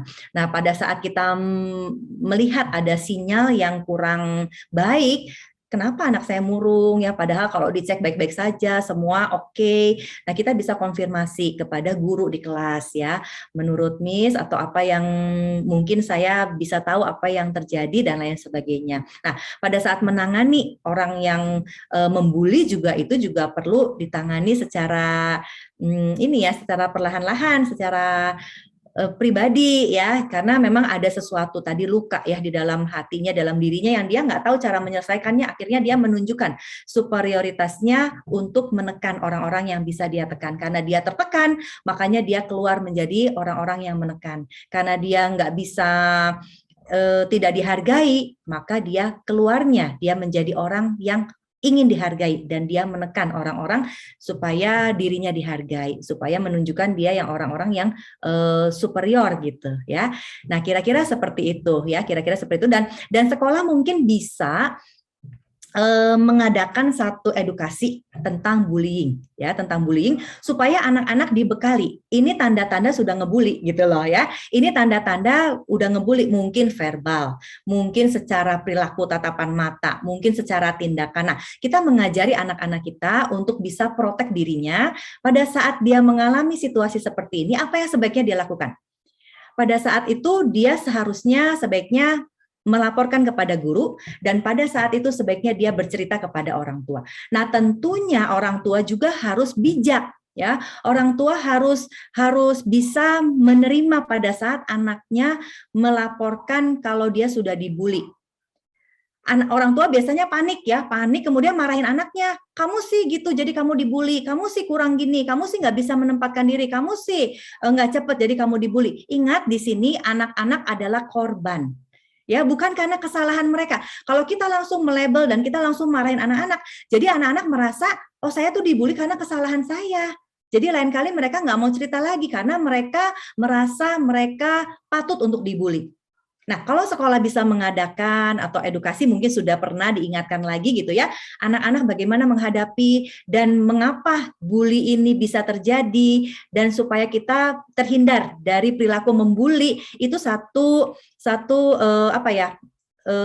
bekal yang baik untuk anak-anak dan mungkin juga untuk orang tua gitu, bisa seperti itu. Jadi dalam hal ini dampingi baik pembuli maupun korban yang dibully dan orang tuanya. Biasanya orang tua juga nggak terima, nanti ngelabrak ya, saling labrak, jadi saling konflik melebar gitu ya. Mungkin kita bisa pihak orang tua, sekolah, murid dan pelaku mungkin bisa ngobrol sama-sama dan mencari jalan keluar yang tepat. Mungkin itu bisa membantu. Terima kasih. Oke, terima kasih Bu. Nah, ini ada lagi pertanyaan. Bagaimana mengatasi anak yang kritis? Jadi kalau dinasehatin pada saat membuat kesalahan, dia akan komplain. Terus dia akan jelasin, saya tuh melakukan ini karena ini gitu. Nah, bagaimana cara mengatasinya Bu? Ya, anak yang kritis itu mungkin termasuk anak yang strong will ya, yang kemauannya kuat ya, keinginannya kuat. Memang dia anak-anak yang memiliki kecerdasan yang di atas rata-rata biasanya ya. Anak yang kritis dia banyak membaca, rasa ingin tahunya besar, terus dia juga tidak begitu saja menurut dengan apa yang orang tua katakan atau orang tua sarankan, karena mereka memiliki prinsip sendiri. Nah, untuk menghadapi anak-anak yang seperti ini ya, pertama kita bersyukur sama Tuhan ya, bahwa anak kita ini kritis dan anak kita itu diberi satu kemampuan untuk bisa menganalisa mungkin lebih daripada teman-temannya. Kita bersyukur dan kita menerima kelebihannya. Jangan jadikan ini satu kekurangan dia atau jadi satu kesulitan kita. Justru kita bersyukur dan memacu diri kita untuk bisa kita mengimbangi mereka. Kita bisa belajar lagi, kita bisa tahu lebih banyak, atau kita bisa berdiskusi. Mungkin dalam suatu hal yang dia lakukan, tapi ada yang tidak tepat urutannya mungkin ya, tidak seperti yang kita inginkan.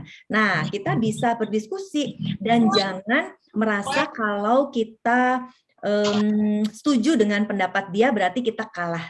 Ya, kita terbuka untuk semua kemungkinan, cari bersama-sama yang mana nih yang benar, apakah menurut anak ini atau menurut prinsip kita. Kita bisa datang kepada pihak ketiga ya, guru atau orang yang lebih tahu, kan sekarang bisa Google juga, bisa bertanya lah, lebih informasi didapatkan dari mana saja, lebih mudah gitu ya.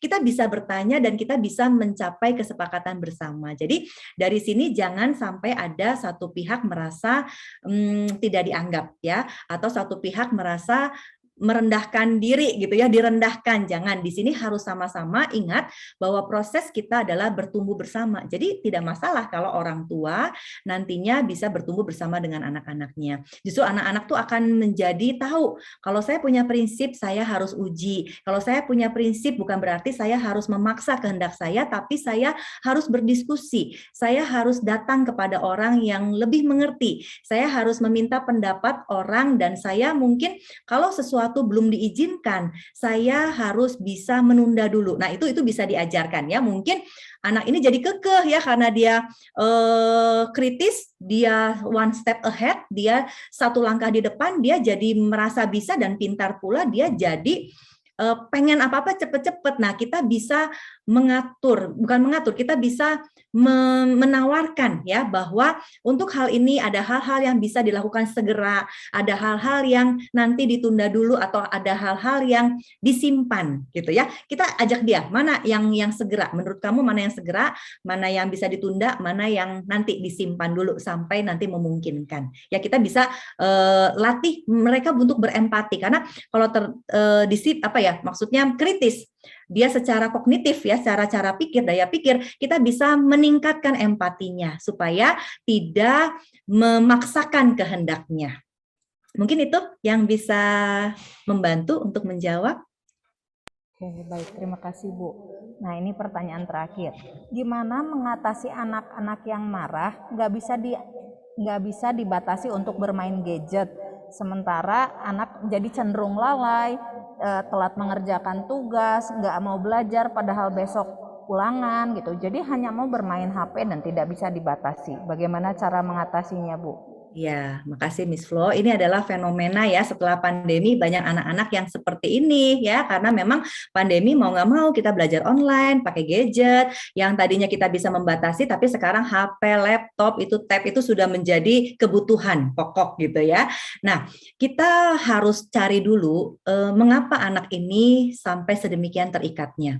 Apakah dia karena kurang mendapatkan atau kurang bonding dengan kita sehingga dia mencari kesibukan, dia nggak mendapatkan kesibukan kalau dia simpan gadgetnya, dia tidak mendapatkan difasilitasi atau divalidasi perasaan dan kemampuannya kalau dia tanpa gadget gitu ya. Jadi mau nggak mau untuk mengisi waktunya yang banyak itu dia beralih kepada gadget, dan akhirnya tanpa sadar kita menemukan bahwa anak-anak kita sudah sedemikian terikatnya dengan gadget. Jadi memang ini adalah satu proses yang harus dijalani dan tidak instan, tapi bisa kita cari tahu dulu dan apa yang masih bisa kita lakukan. Biasanya kalau kita ingin anak-anak lepas dari gadget, ya, biasanya saya suka lontarkan pertanyaan, apa yang ibu bapak siapkan untuk anak-anak? Jadi waktu yang anak-anak habiskan dengan gadget sekarang mau dialihkan kemana?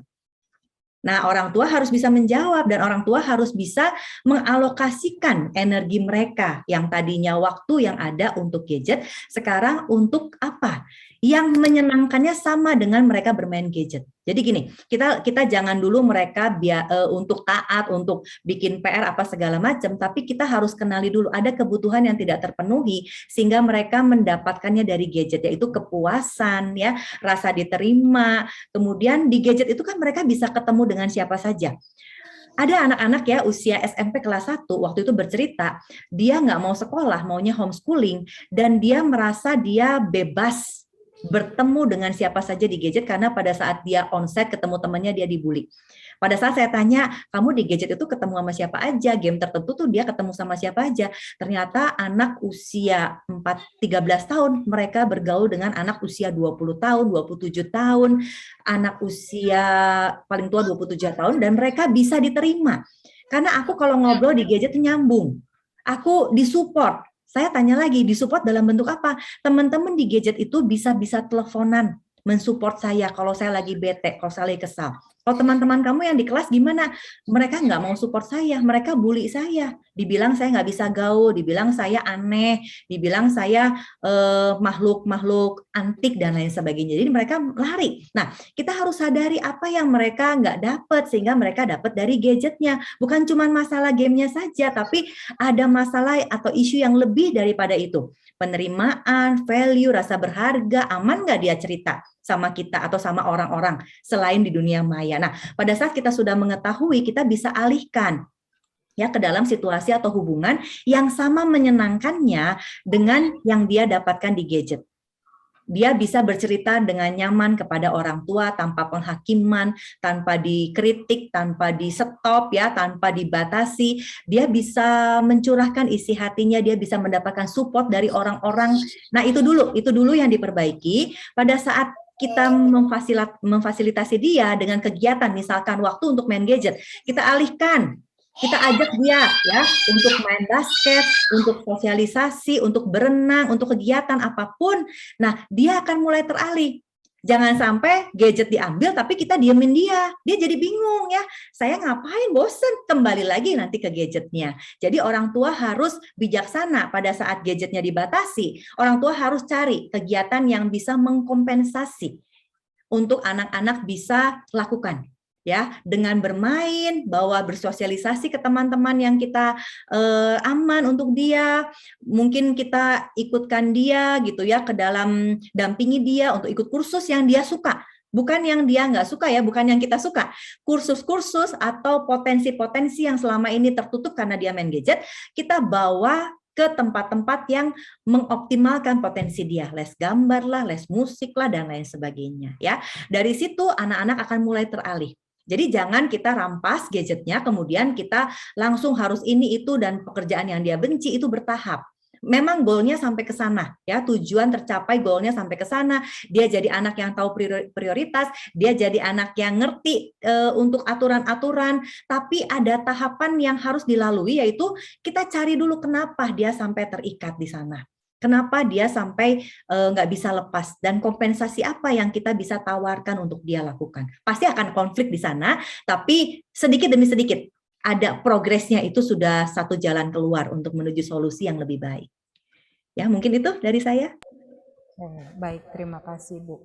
Bu, ini ada pertanyaan. Bagaimana kita mengatasi kalau mungkin ada orang tuanya yang kekeh ya, maksudnya merasa benar, padahal sebenarnya ya anaknya yang benar gitu. Cuman orang tuanya teh ya enggak, ya kalau kata mami, kata papi teh seperti ini gitu. Nah, itu bagaimana Bu mengatasinya?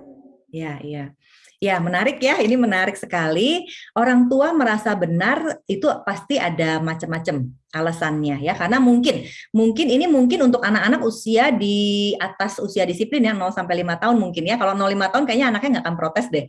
Mungkin di usia tadi 6, 13, 18 atau mungkin di atas 18 tahunnya orang tua merasa benar.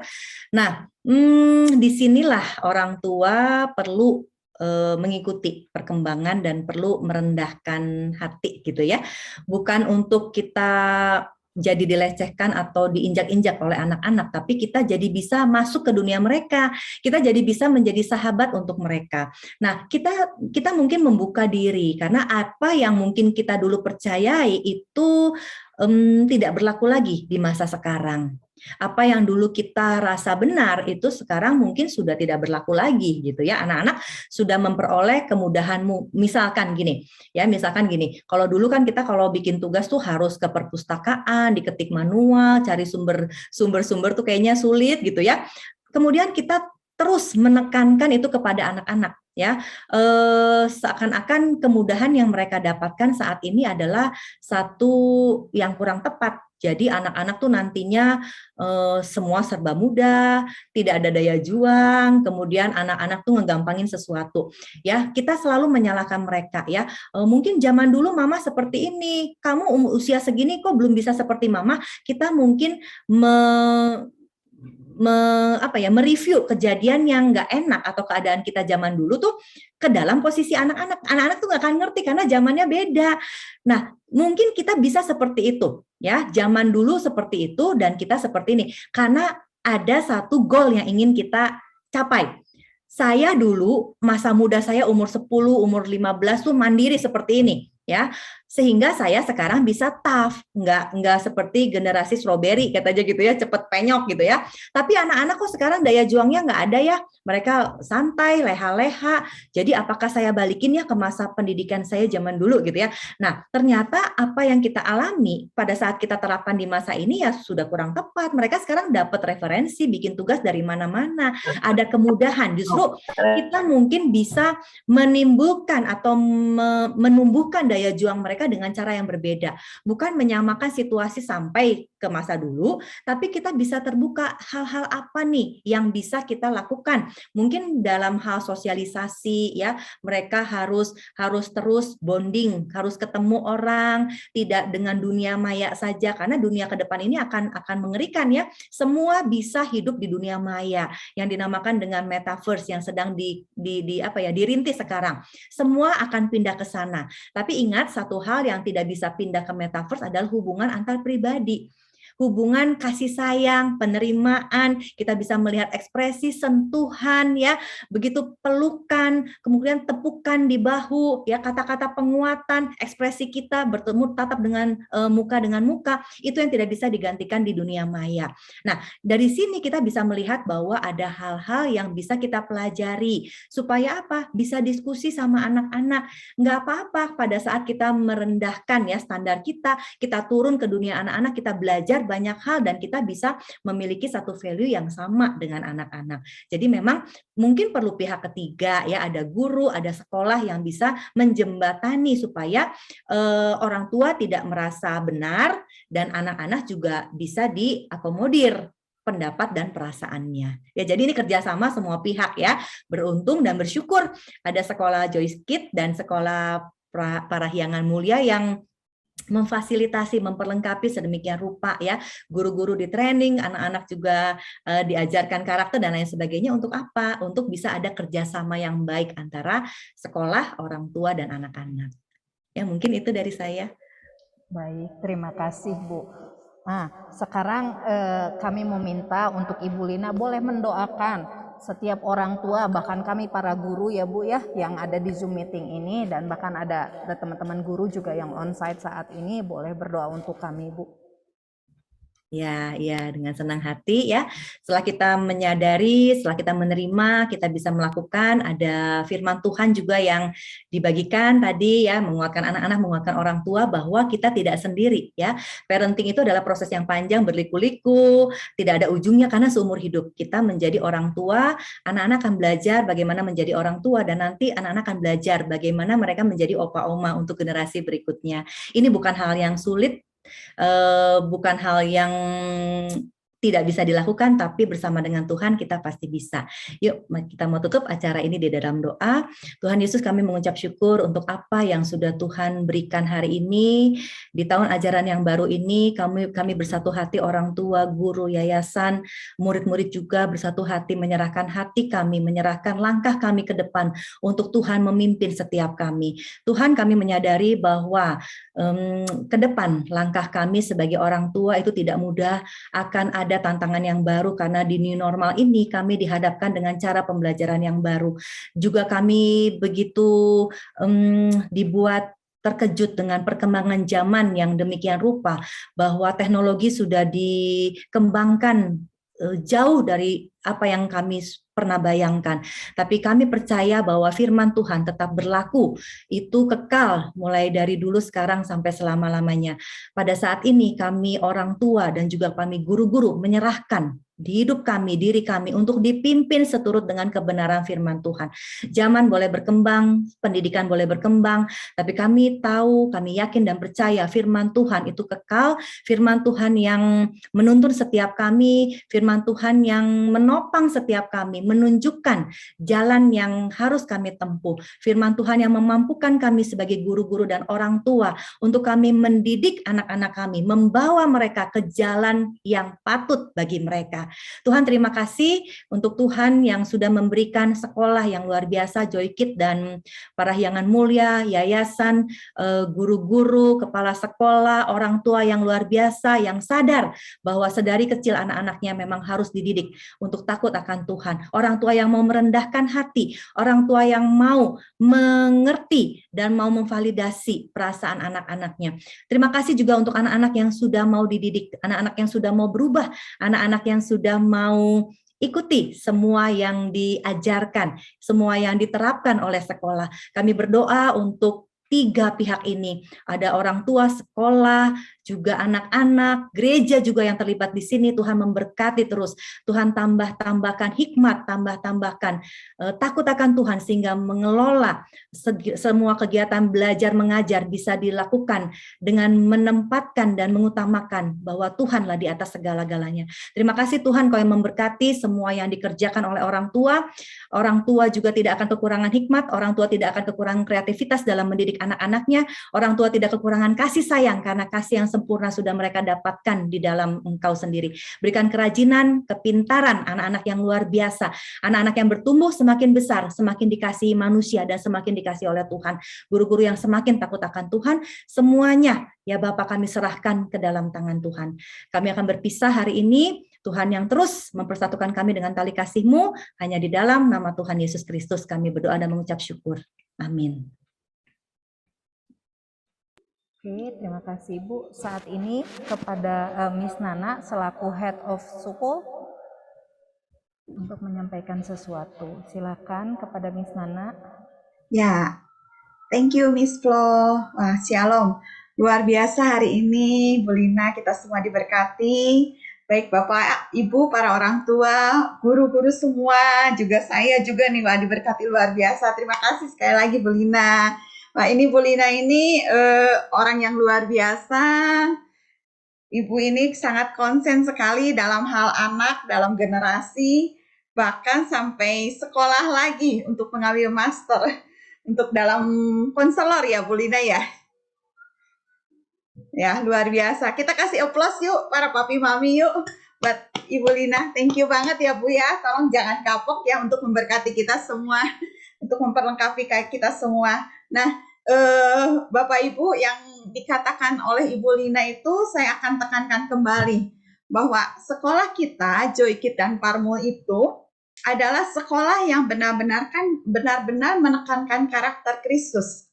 Nah, kalau anak-anak sudah dididik, sampai ada program karakter, sampai ada rapot karakter, excellent karakter, saya harap ini nggak bisa jalan sendiri. Tidak bisa hanya guru dengan anak, tapi sangat perlu kerja sama dengan orang tua. Sehingga kami ingin bukan anak saja yang diberkati, anak saja yang belajar, tapi para orang tua pun perlu belajar. Bagaimana mendidik, menangani anak-anak yang Tuhan percayakan dalam hidup kita sesuai dengan firman Tuhan. Nah, seperti slogan sekolah kita, bersama Tuhan, guru, dan orang tua mendidik anak-anak kita.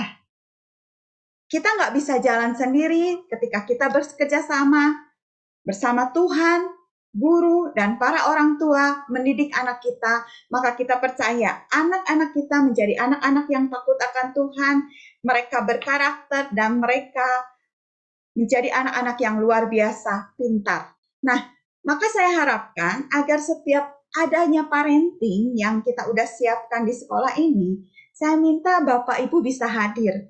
Tolong sediakan waktu untuk kita belajar, untuk kita dibekali, supaya apa yang sudah ada di sekolah dan yang di rumah ketika orang tua tangani, ketika orang tua didik itu terkoneksi, searah dan sejalan.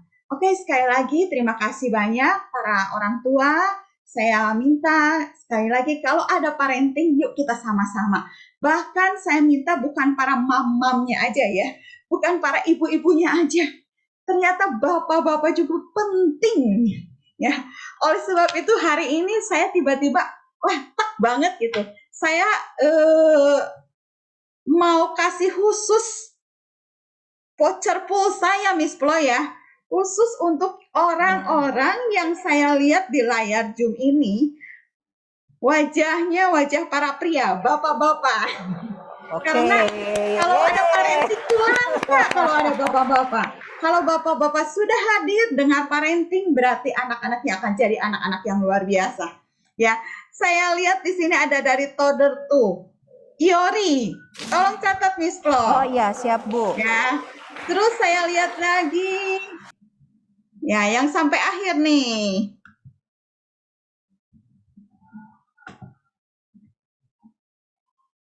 Ya, mana nih Bapak nih? Wah, benar-benar langka nih. Oh, ini ada. Dari orang tuanya Arif, kelas 8. Ya, Bapak Acung ya. Wah, luar biasa. Ya. Oke, Miss Flo. Ternyata cuma 2, Miss. Oke, sudah dicatat Bu. Nah, ya, sekali lagi tolong para orang tua, thank you banget untuk kehadirannya. Ayo kita sama-sama. Jadi di sini pun, oh ada satu lagi, Pak Samuel. Ya, Vina sama Alex. Ya. Siap Bu. Ya, oke ya. Ah, luar biasa. Ya, Miss Flo ada 3 ya. Sekali lagi, saya minta para orang tua di mana ada kesempatan untuk parenting ini, yuk kita sama-sama hadir, kita sama-sama belajar supaya kita capai putra-putri kita menjadi anak-anak yang luar biasa di hadapan Tuhan. Ya, terima kasih. Saya kembalikan kepada Miss Flo. Tuhan Yesus berkati. Thank you banget para orang tua untuk waktunya. God bless. Terima kasih Miss Nana. Oke, nah setelah ini untuk para orang tua kita akan doa tutup dan doa berkat. Tapi setelah doa kita akan foto bersama. Jadi untuk semua orang tua dimohon kesediaannya nanti untuk open cam karena kita akan foto bersama setelah doa tutup dan doa berkat. Nah kepada Bapak Alex dipersilakan untuk boleh menutup acara hari ini. Sebelum kita berdoa, saya mengucapkan terima kasih kepada Ibu Lena yang telah memberkati kami semua. Yuk kita berdoa. Juga kami sebelumnya juga kami berdoa mengucapkan terima kasih kepada bapak-bapak, ibu-ibu yang telah mengikuti acara parenting ini dengan luar biasa semangat. Oke, mari kita berdoa menutup acara ini. Kami mengucap syukur Tuhan, terima kasih atas acara ini dari awal sampai akhir, dan kami percaya banyak berkat yang disampaikan oleh Engkau dan diterima oleh setiap kami, terutama Tuhan orang tua murid yang telah mengikuti acara ini. Dan berkati Tuhan Ibu Lena yang telah memberkati kami, juga berkati para ibu-ibu, bapak-bapak yang telah mengikuti acara ini. Dan sebentar kami juga akan berpisah. Tuhan, sebelum berpisah kami rindu untuk menerima berkat yang daripada Engkau. Kekasih-kekasih Tuhan, terimalah berkat yang berlimpah-limpah dari Allah Bapa di surga. cinta kasih dengan anak yang tunggal Tuhan Yesus Kristus, persekutuan yang manis dengan Roh Kudus, menyertai kita semua mulai pagi hari ini bahkan sampai selama-lamanya. Yang telah menerima dan percaya, kita sama-sama mengatakan amin. Terima kasih, Tuhan Yesus memberkati.